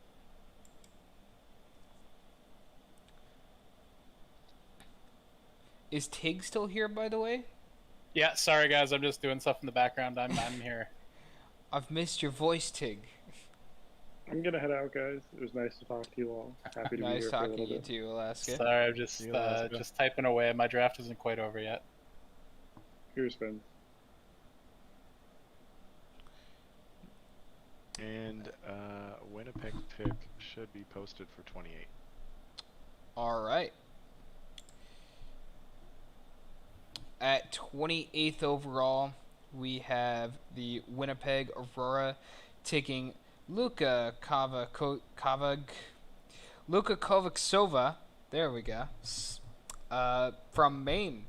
Another Timber going in a relatively high spot in this draft. Ton of money from this user. And just adding on to that blue line. So, really exciting to see what Winnipeg is building for that future. And I know if they're coming out of Maine, that must mean that Toast thinks they're pretty cool. So that must mean they are pretty cool. So solid pick by the Winnipeg Aurora, and I can't wait to see this player develop as time goes on. And I think we have on the clock now Minnesota. And curious to see what Minnesota's going to do here. I been a big fan of Minnesota's development over recent years. Hugo Granrus obviously went to Minnesota as their goaltender. So it's an organization I do pay attention to. Plus, Cluster has a lot of ties with the Newfoundland organization. And also, Muted Faith has always been very nice to me in all my prospect stuff that I've ever worked on. Yeah, Muted is a great guy. It looks like pick 29 is posted now. All right. And at 29th overall, it's no surprise Minnesota picks their co-GM, Yannick Nordstern, aka Cluster. It took Yannick Nordstern forever this season to have a good game with the Newfoundland Berserkers, but finally Yannick ended up getting that Zerk of the Game nod kind of later on in the season, and got a couple more, so pretty okay rookie year in general in Newfoundland, and I'm sure in the years to come Yannick is going to get a lot of Zerk of the Game nods and potentially challenge for the all-time Blue Line Zerk of the Game title, which I think might be held by Billy Brooks, if I recall correctly. So congratulations to Cluster. Of course, you knew this was coming. And congratulations to the Minnesota organization. Also, look how rich Cluster is. He has $80.7 million.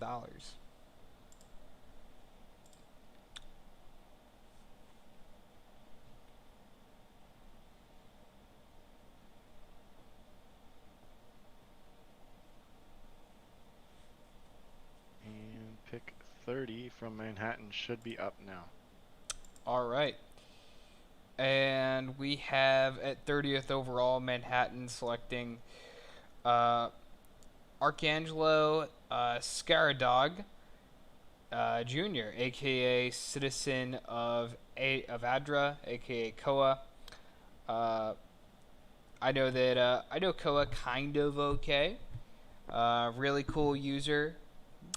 Former front office member of Maine.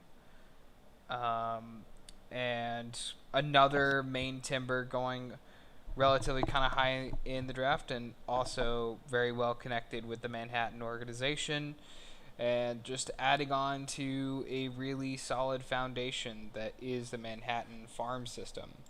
And I'm really excited to see what they are able to do with that in the future. And, hopefully it's going to be a good Manhattan future. I can't wait to write up on their farm system in a couple weeks.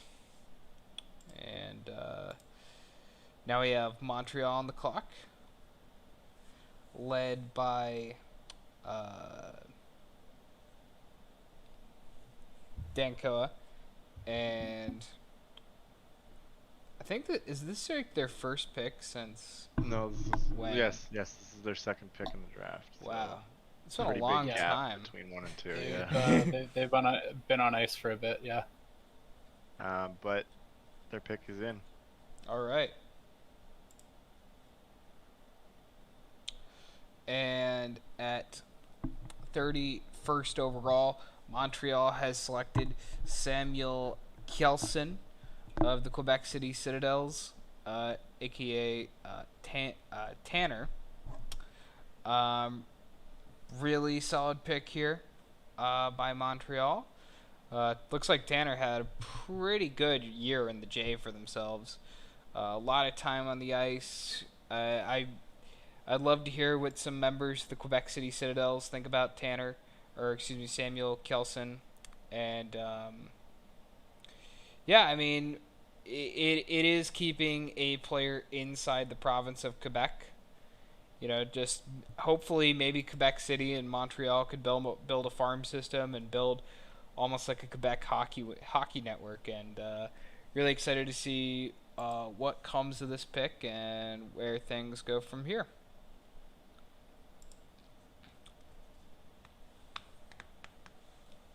And now I believe we have Manhattan back on the clock. And man, they've had a lot of picks here. They are filling up for sure. I mean, pick 32 is up. All right. At 32nd overall, Manhattan has Alo Kisoka, user Lazy Eye out of Nevada, yet another Nevada Battleborn user, going relatively high in the draft, and hopefully this is a player that's going to really help give that depth to the Manhattan farm system that they're looking for, and also player helping solidify Nevada as a great farm kind of team where they can develop players that are high SHL caliber. And I'm really curious to see where this goes overall. Also, 27 assists in a rookie campaign down there in the J is really impressive, especially when you kind of had the struggles that you did have down there in Nevada. So, really solid season from Alo Kisoka. And now we have Edmonton up on the board. Really curious to see what Edmonton does here. I have really enjoyed their draft so far. Pretty much anybody who gets to be picked by Edmonton is being able to go to an all-time kind of classic organization in the SHL. And pick 33 is in. We passed 23 a while ago. Yeah. Edmonton has taken at 33 overall Dobby Hinskanen out of Anaheim. Yet another outlaw doing well in the draft. And adding on to that blue line. I think that they've had some other blue liners go in this draft. So really just trying to make sure that and hedge their bets and make sure that they've got a really solid blue line core to go for years to come. I mean that they had looks like that first season though, kind of in Anaheim, probably had a lot to deal with, but they still ended up getting 15 assists in 66 games as a rookie. I presume 66. So really curious to see what comes from this user in time to go. And I know that Edmonton's just a great locker room since you have so many great people there, like Soda, like Svechnikov, like Boom, like Pasta the Turtle. So best of luck to this user. And now it's back to New England. As a New England fan, I'm already really happy that we got Joe Burrow. So now everything else is just kind of bonus. Really excited to see what comes of this. Maybe it'll be another Tottenham Hotspur fan. Who knows?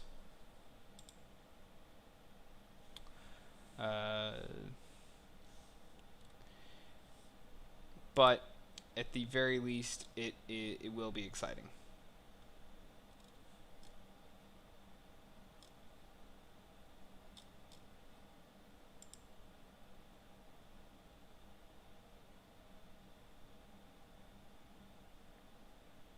Pick 34 should be posted.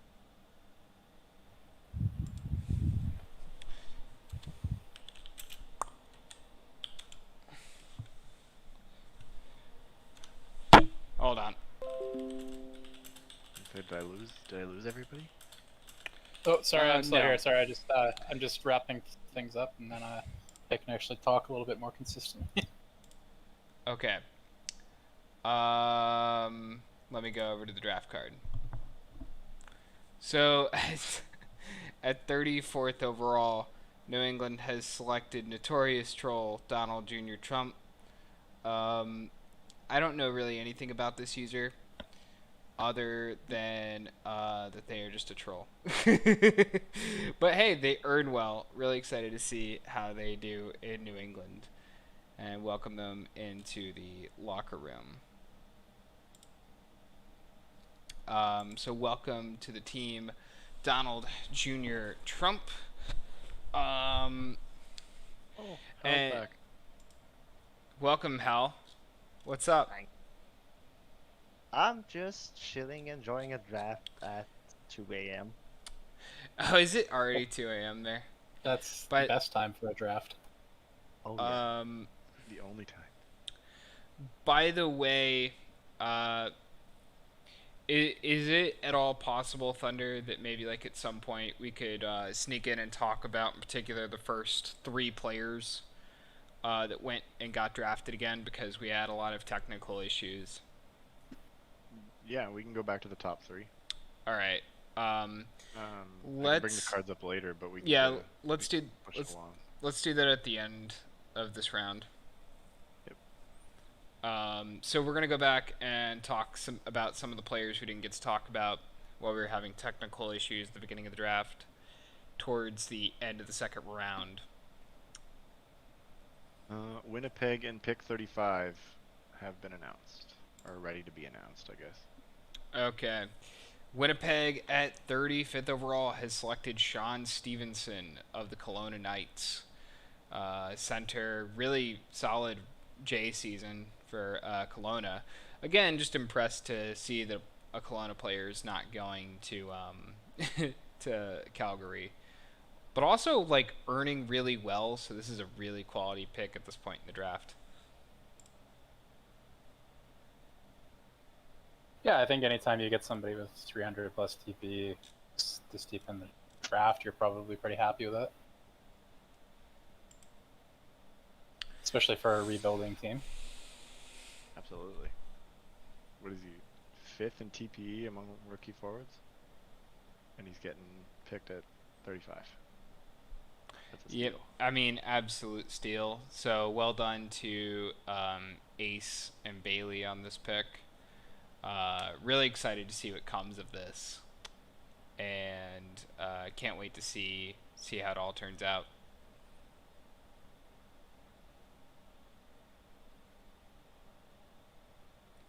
Let me go back to the base. How are you doing, alcohol? Oh, I had a huge glass of wine because I was nervous the stream was going to break down. So I'm doing really good right now. Well, thankfully the stream didn't break down. I was nervous. We had Yeah, I know. so many. I mean, literally since I've been up and got my car today, and I came home and ate breakfast, I've been working on this. We all appreciate you. And you know what? It finally all came together before my dorm's Wi-Fi decided that it didn't like to live and killed everything. Pick 36 is ready. Thank you. Right, and we have Connor Tanner going to New Orleans. Wow, it's hard to believe Keegan will be playing for any team but Edmonton, but that appears to be the case here. Connor Tanner, this is the 3rd Connor Tanner, I believe, in SHL history. Hopefully they can follow in the legacy of other Connor Tanners and add on yet again to the depth in the New Orleans Spectres farm system as being one of the deepest farm systems in all of the SHL. So congratulations to New Orleans, and congratulations to Keegan here going to New Orleans. I hear a lot about how great New Orleans is, so I'm sure he's really happy to end up going there, and continue with his career.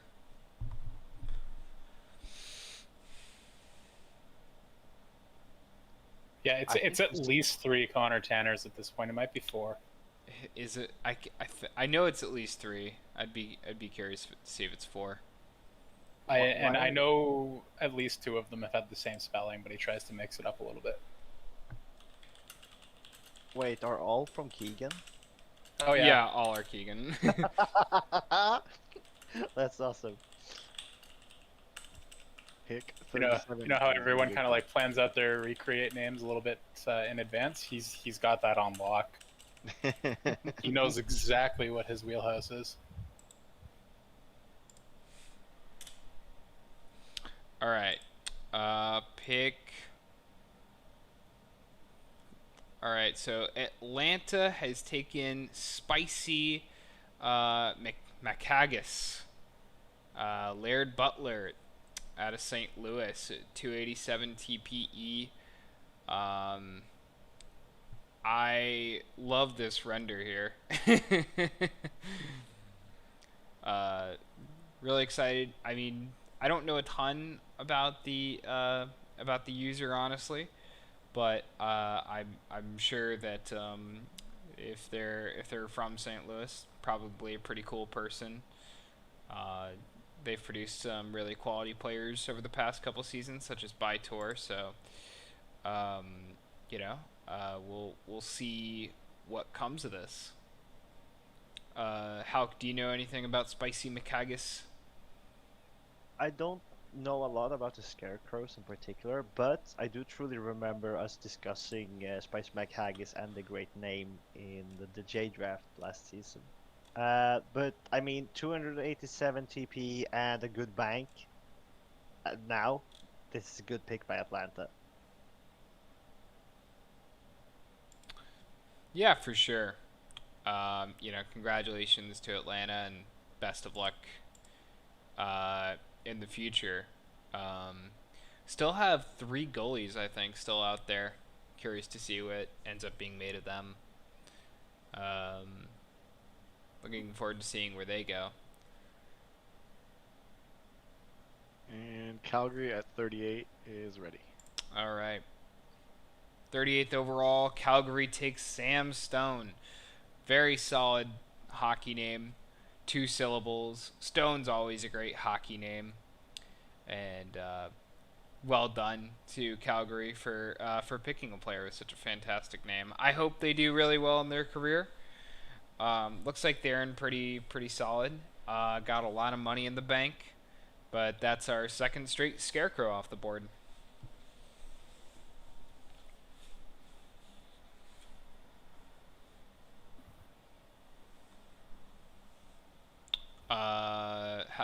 How do you know anything about Sam Stone?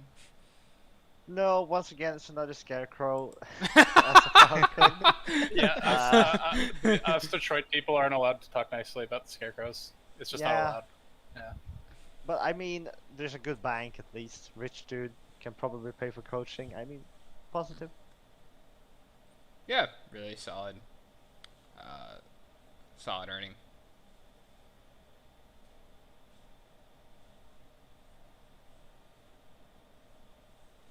Montreal's pick should be in short now. Beat me to it. All right. And at 39th overall, Montreal has gone and acquired Mika Keprosoft out of Carolina. We were just talking about goalies, and I was curious when we'd see another one, and here we go. Pretty solid pick by Montreal, going out and trying to take care of that goalie situation. Really excited to see what comes of this. I don't know a ton about this user, but considering the jump up from 54th to late 30s to pretty solid move. And is this Soda? Soda, you changed your name somewhere. Is that you? Yeah, that's me. Welcome, Where Soda. did I change my name? Hold up. Your name's J&H. Oh. That's pretty good. Let me go change that real quick. But what's up, y'all? What's up, Soda? Just chilling. First draft, a little anxious, not gonna lie. Oh, yeah. But absolutely killing it. Very, very, very happy with the 2 prospects Edmonton got. Soap, the last name on the second one is Hinskanen. Okay. By the way. Just Hinskanen. Yeah, he's a big Stars fan, which of course probably. So you went out and had to go get a Stars fan. Oh, but yeah, isn't Emerald Lagasse a big Stars fan? Yeah, but I mean we kind of got sniped on that, unfortunately, so it is what it is. Honestly, we couldn't be happier with our first draft so far. I don't know. It's just first draft could not be more excited for what we've got going. Boom and I are thrilled with the future of Edmonton, that's for sure. Yeah, for sure. And is the next card up and ready, Thunder? Yep. Pick All 40's right. in. Buffalo's first pick of the draft, I think. Really? Well, at 40th overall, Buffalo goes and drafts Tillman. So, really solid pick here by Buffalo. Konstantin Selic. I'm sure they're going to be pretty phenomenal because it is Tillman. I don't think you really sweat this one too much. So congratulations to Buffalo. Congratulations to Konstantin Selic. I mean, just look at those numbers. Rookie season in the J. 11 goals, 26 assists in 33 games. That's a point every other game out of Quebec City. So absolute beast. Excited to see whenever they make it up to the SHL. But congratulations on a solid draft so far. How many defensemen have you gotten? Is it 2? Yeah, it's 2. Okay. We came in wanting D and G, and so far we've lucked out in the D. So that's freezing on that rough, but that's fine. Thunder, when you get the chance, if you could pull up Melvin, just whenever. Just I'd like to kind of go back and just kind of talk about a player at this point that we didn't get to talk about due to technical errors in the beginning. Yeah, sure. 2 seconds. Sweet.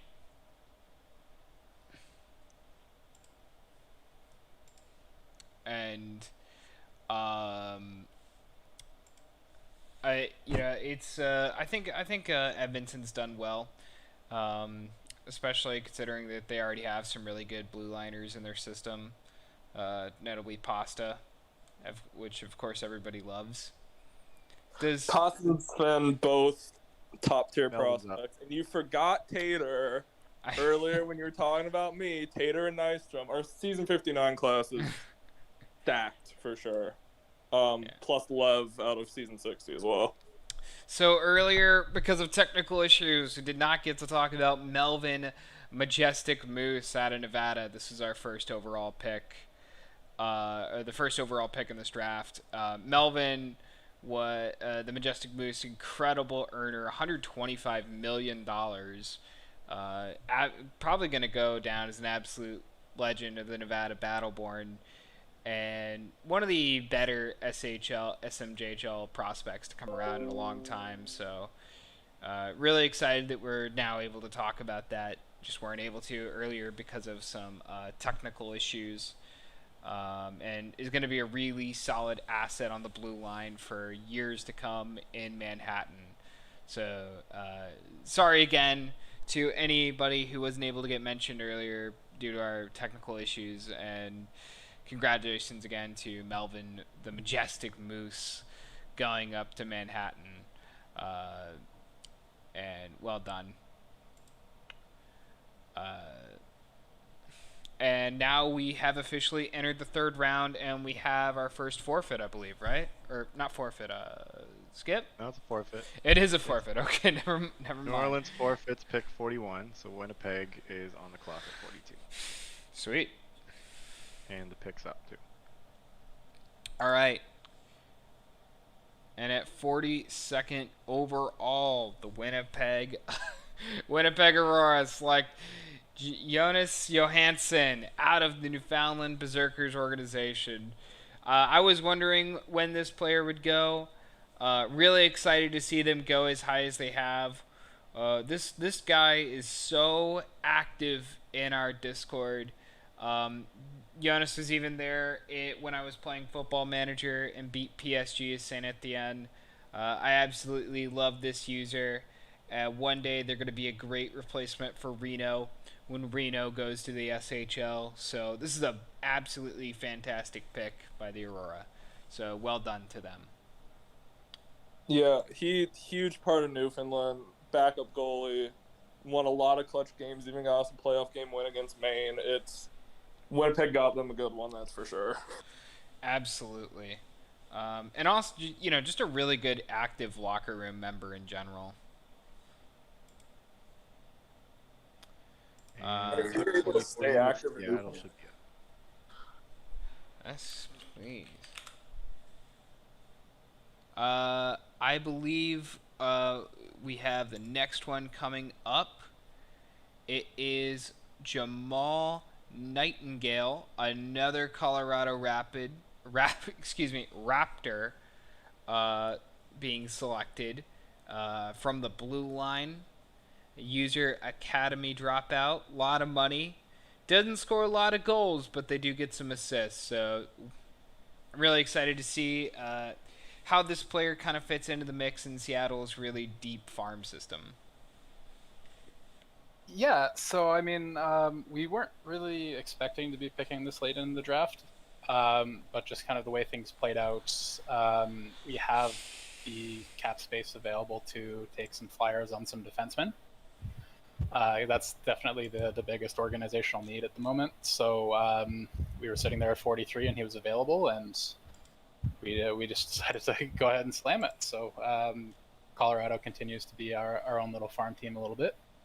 But yeah, no, it's anytime you're in the third round and you're getting an active prospect that has a chance to make it in the future for you, especially a defenseman, that's a really good and exciting thing. Yeah, and I'd like to officially welcome Toast to the call. Lots of main timbers have gone so far, and so congratulations on that. Yeah, it's extremely exciting. We had the back-to-back Hamilton picks, and I am going to forever hate Halsey if he takes those guys up early on me.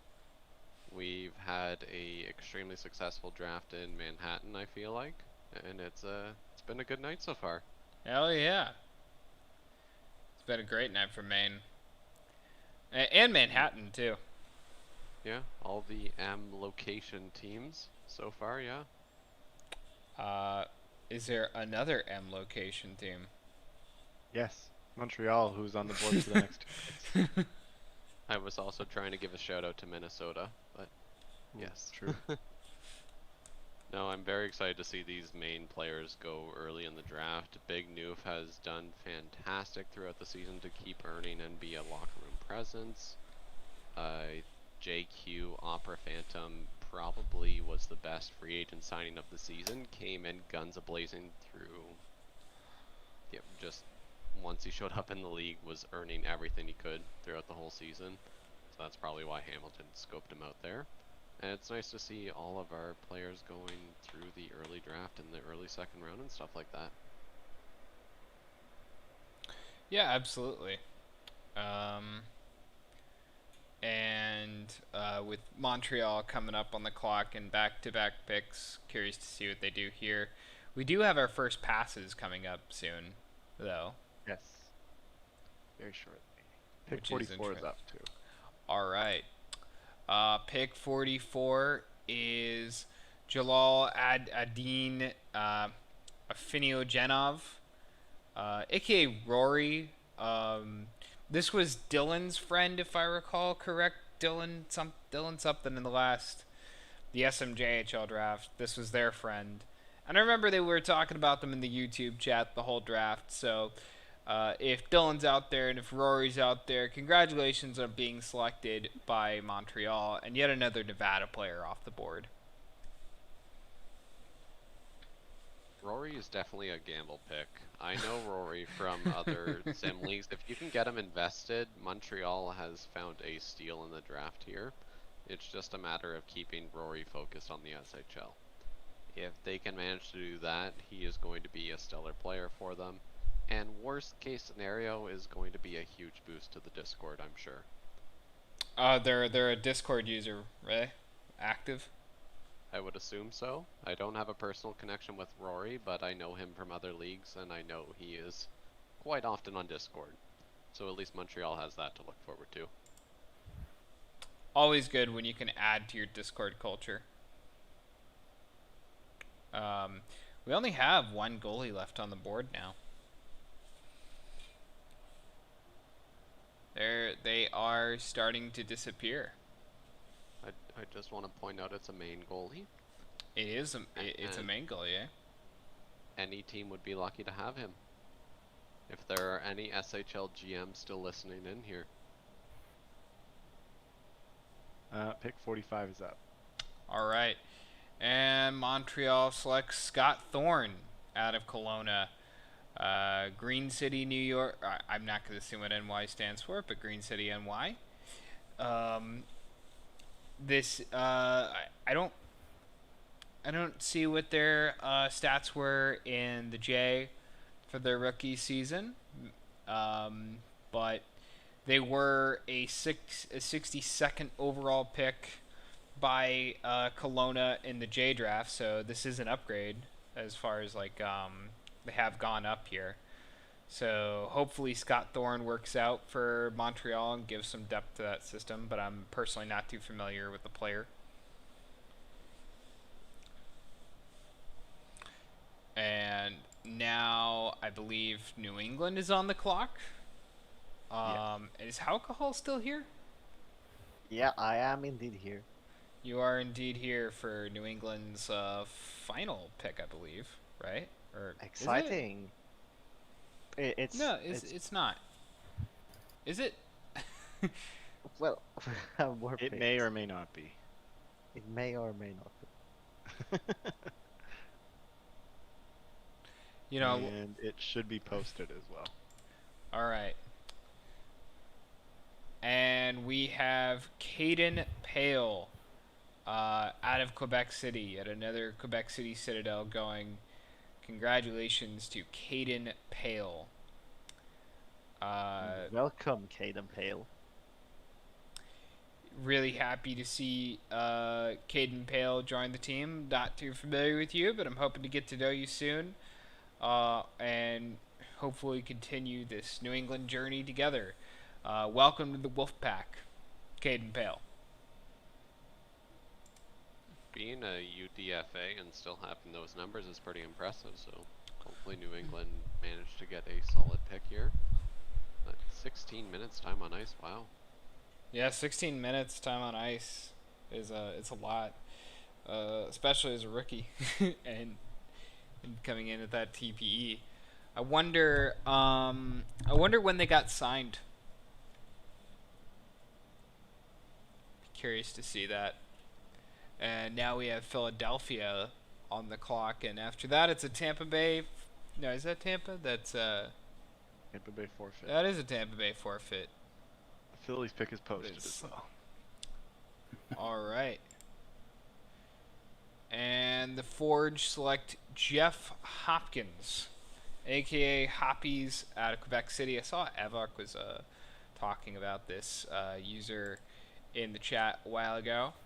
And they were just in the chat not that long ago. Congratulations, Hoppy. You've been taken by Philadelphia, an organization that I hear a lot of good things about.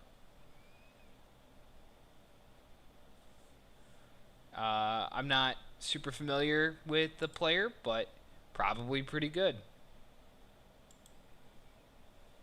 At the very least, having 30 million in your bank is a awfully good start to your SHL career. That is a good SA. That is definitely a great start to an SHL career.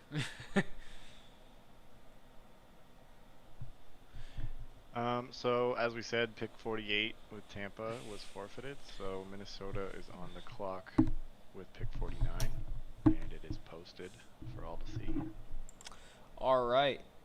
And Minnesota has selected Sam Siege, aka Asa Mick. 5.4 million in the bank. They went almost exactly where they went in the J draft. Almost exactly. Just dropped, 4 spots technically? But that is yet another Nevada Battleborn player going. So curious to see what is going to come of this player. But congratulations to Sam Siege. I don't want to pump their tires too much as a rival JGM, but the environment that Nevada has established this season is fantastic. Sam Siege was someone that Maine had their eyes on at the J draft, and growing through that Nevada community locker room, you're bound to get a good prospect out of that. That's a fantastic pick. Can't just praise them like that. Did you guys know that Second Sucks is reading the Wheel of Time? Yes, we did. Is that where that joke is coming from all day?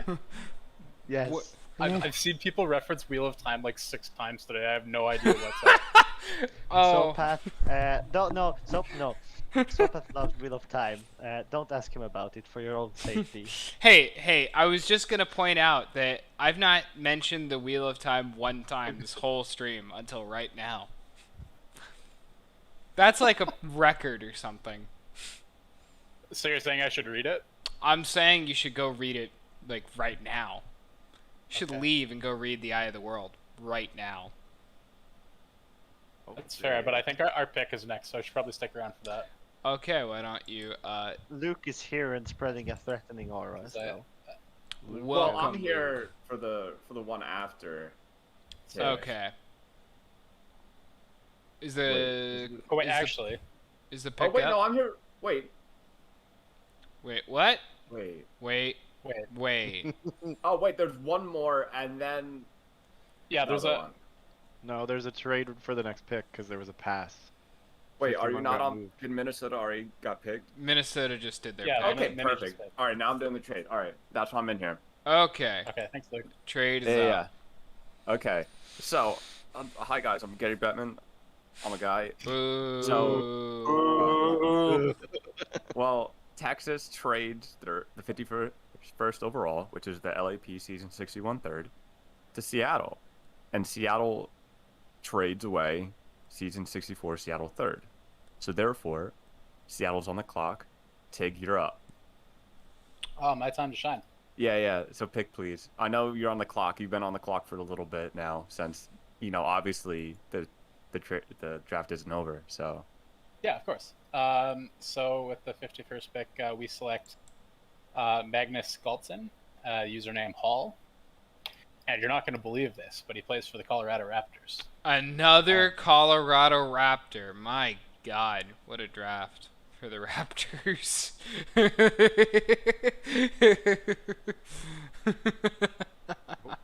So yeah, no, we like I said earlier, we are looking for defensemen, and we have the inside track on some Colorado guys because we have a lot of Colorado guys. So we decided to kind of keep taking shots on them, and with any luck, we'll have a really good decor made out of mostly Colorado Raptors. I mean, it's just a fantastic year to be a Colorado Raptor fan. Where just like, geez, they have sent so many players to the SHL draft. This draft, it's been really gnarly. Well done to Colorado, and I guess congratulations to you for making that pick. Now, I think you should go read The Eye of the World now, and start reading Wheel of Time. It's been suggested to me in the past, so I might have to actually look into it. By me? I guess there's the TV show is coming, isn't it? Yeah, in November. When in November? Who knows? Oh man, that's not enough time to finish those books. There's a lot of them. I've been reading the series for a year and I've still not finished. Yeah, that's a tall order. I'll see what I can do though. Anyway, but I will take off. So thanks for having me, guys, and yeah, thank glad I you. could provide an exciting trade to talk about this deep in the draft. Take care, Tig. All right, have a good one. Bye, Tig. Edmonton is on the block and their pick is posted. Oh, is it my turn? Do I get to announce? Yeah, you can announce. Go for it. All right. We take Rusty Ramal, Maine Timber goalie. We are so happy. Toast, obviously. If Toast is still here, I'll pass it to you in a second. He was a great guy to scout. First guy I actually scouted when we were looking at. Huge presence in Japan as one of our 2 goalies of the future with Talls. We're just incredibly thrilled to have him. We've been looking for another top goalie prospect, and I could not be happier to be bringing Sly into our team. My mock draft has Sly going in the first round. I'm upset just because I lost TPE, of course, but Sly has been fantastic throughout the season. He got married this season, so was not able to participate in the Discord and the league as much as he would have liked to. But going into the J draft, he was one of my favorite conversations that we had going into the draft. This is an absolute steal for Edmonton and likely their franchise goalie for the future. I don't have anything else I can really say on that. I can't believe he fell this far, and Edmonton is going to laugh at the rest of the league for this pick. Thanks, Toast. Appreciate it.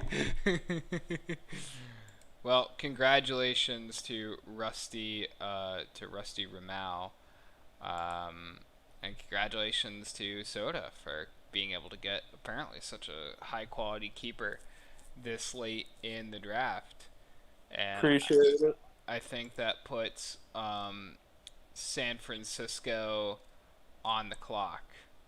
Yes, and pick 54 is up.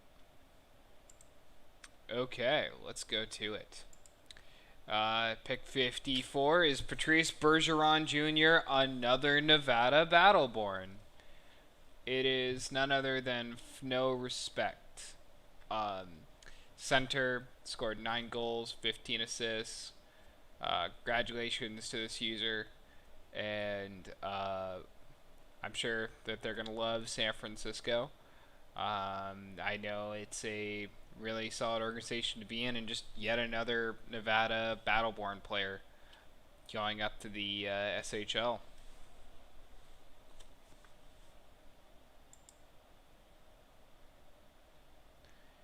And we still have the highest TPE still out there is Sebastian Weiss, aka Dylan J. Curious to see where they go. Curious to see where some other things go. I think we have some passes coming up soon.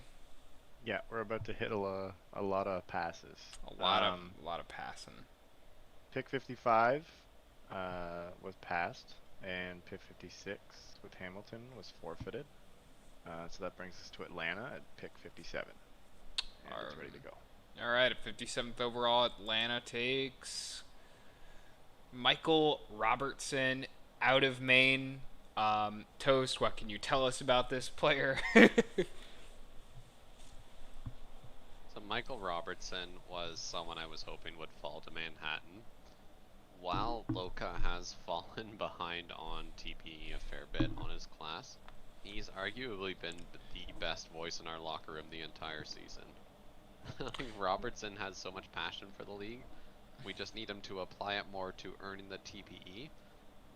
Atlanta has a solid defenseman they just picked, and I really hope that we're going to see a successful career from Robertson. So what you're saying is that this is a pretty big surprise steal for Atlanta. Because I may or may not have tried to sabotage other teams so he would end up in Manhattan. And you failed. I definitely did. Sad. Atlanta and I have a history because they called up Puddles a season earlier than Puddles O'Duck should have gone up. They also drafted Phil Dimitra from us, and now they have Robertson. So Hot Dog and I have established a great relationship at this point. Great, just solid, absolutely fantastic. Just like your relationship with Halsey. I can't wait to talk with both of these GMs even more. I mean, it's not like you. I mean, you know, you weren't. I'm sure you weren't upset when Dogwood went up. Like, obviously, I love both the GMs. I'm very happy that these players got to jump to the league early, but you know, there's always that like little clash between the J League and the Pro League, and I'm always on the losing end of that spectrum, and it hurts sometimes, especially when you're blindsided. I just remember when I saw Dogwood go up, I was just like, oh no, Toast. Oh no. I was just anticipating Dogwood to be around for the next season. There were some choice words into Halsey's DMs that night. But all is fair. I'm very happy these players got their shot at starting their SHL careers, and I would never hold them back from doing so, but as a JGM, you're always trying to plan to make sure that these players are going to stay with your team, right? Yep. I am hoping Robertson's going to have a fantastic career in Atlanta. That's a huge pick for them this late in the draft, and I look forward to seeing how it plays out. And do we have more passes and forfeits? Yes, Calgary passes on pick 58, putting Chicago on the block at pick 59 with what I believe is their first pick. That's their first pick. I've not even gotten to say Chicago. And it is posted. Could somebody ping Corey? It's time to announce the Chicago pick. All right, and Chicago selects Chicago bound Shocker. with their first pick in the draft out of Nevada Battleborn. That's hilarious. The only thing that would have made that funnier was if Chicago bound had been a Newfoundland berserker. That definitely just warms my soul to see that. Great pick by Chicago. That's just really solid. So welcome to Chicago, Chicago bound.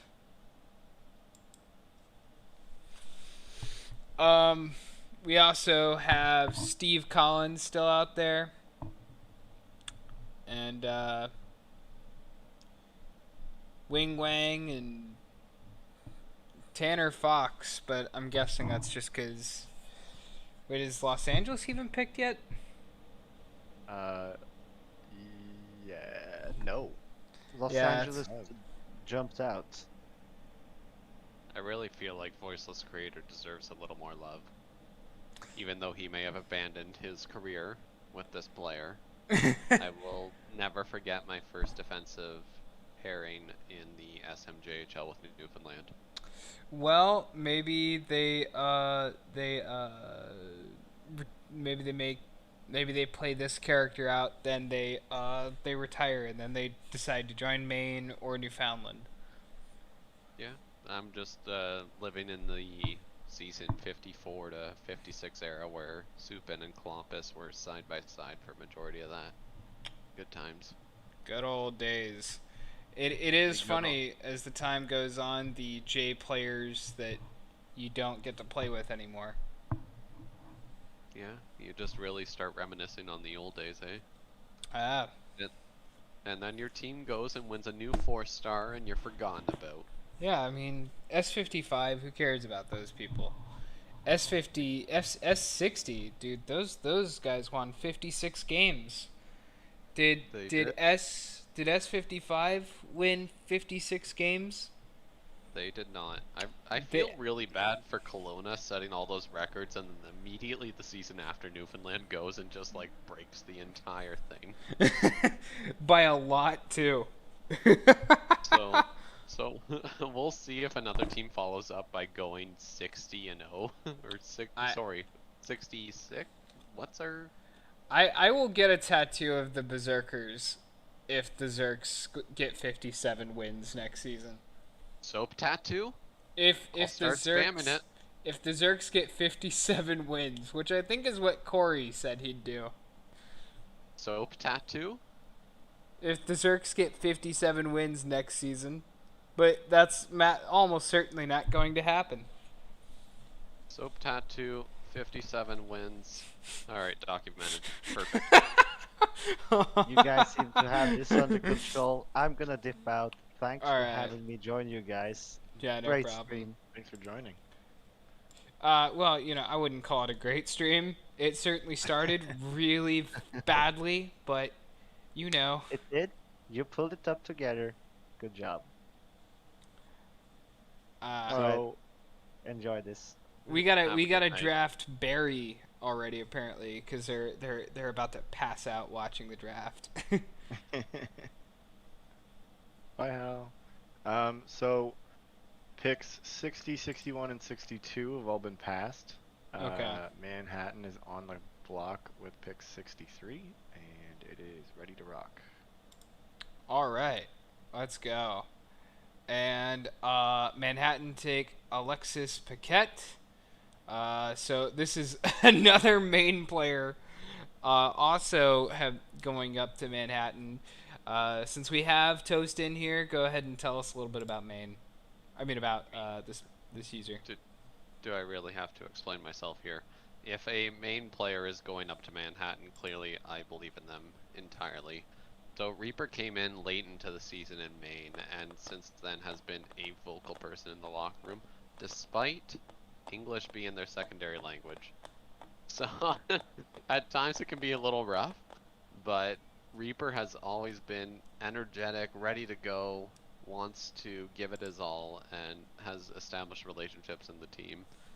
Being this late in the draft, I was begging JY to take him onto the team so we can at least have him on board, and we'll see where it goes from here. I'm hoping that Reaper's going to establish a solid SHL career with Manhattan. Just sounding like, geez, Manhattan. Everybody's getting all these late main picks of active users.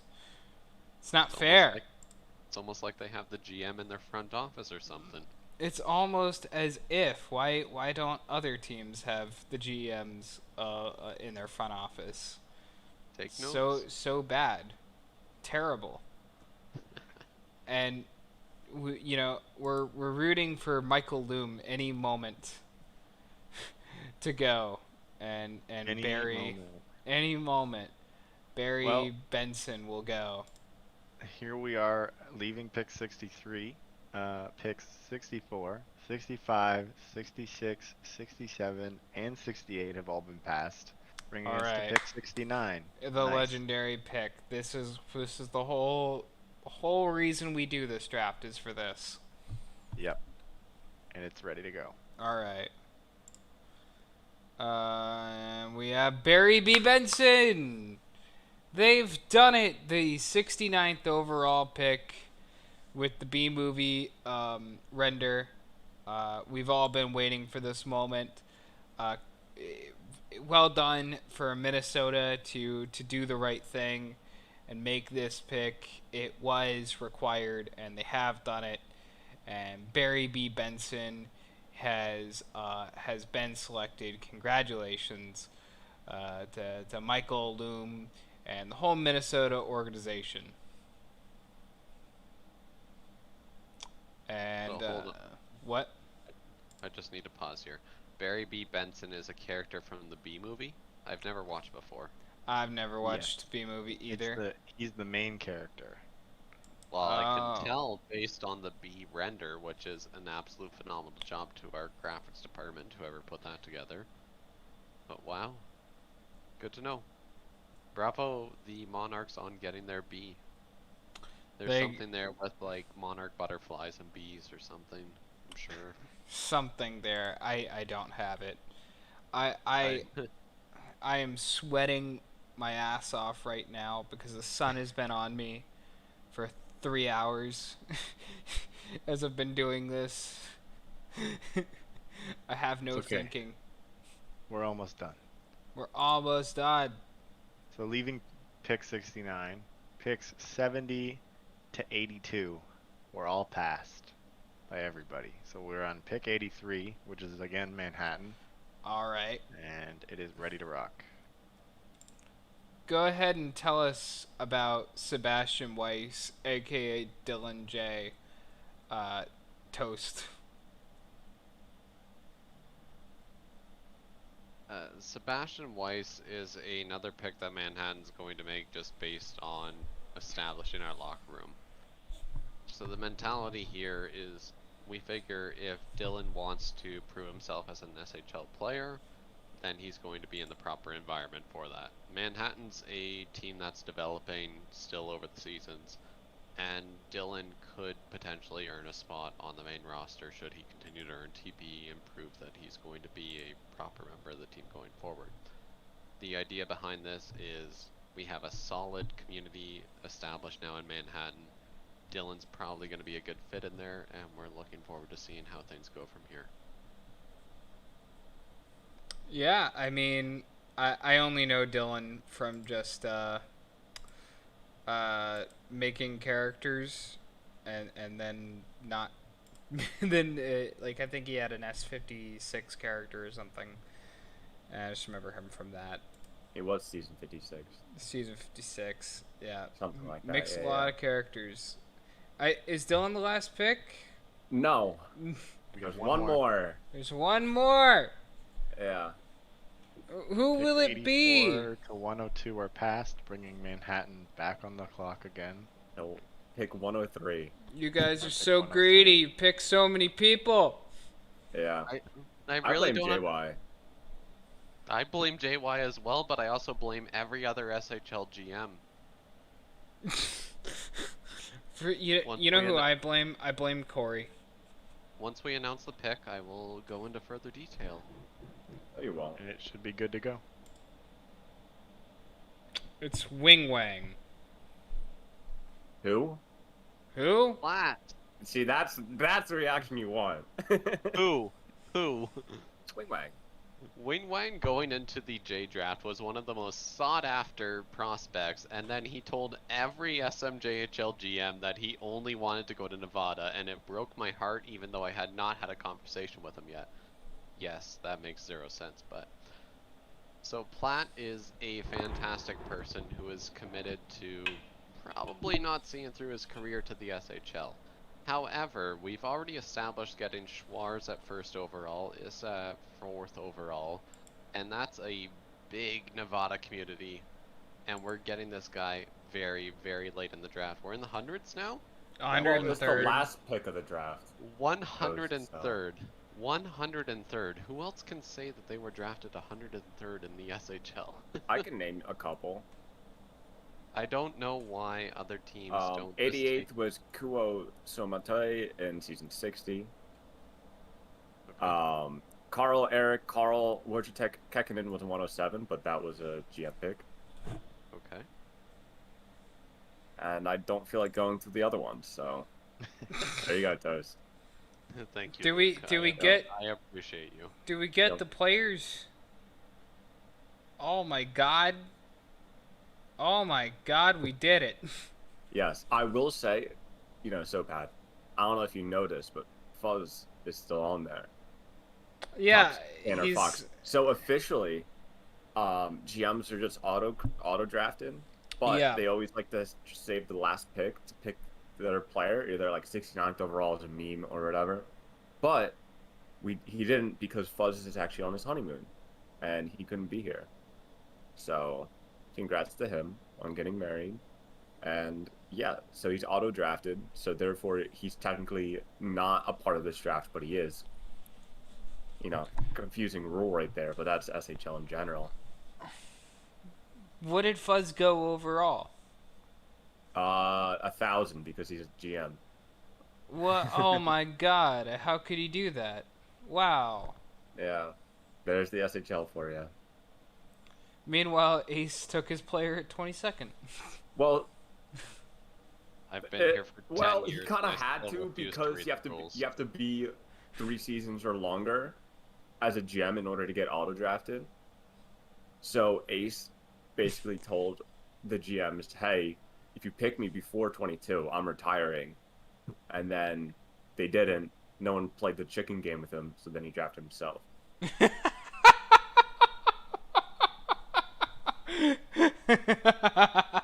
Okay. I love confusing SHL rules. Well, I mean, so there technically has been a GM that got picked, and they had to trade for their player back. It was back, I believe, in season 42, with a GM named Sammy, and Oh man. he was on Seattle. He was the Seattle GM, Yeah. but he wasn't 3 seasons into being a GM, so he had to pick himself. But then, think about this, someone else picked him. So then he had to trade for his player back. Oh, that just sounds like a ransom. Yes. Yeah, it is. You're right.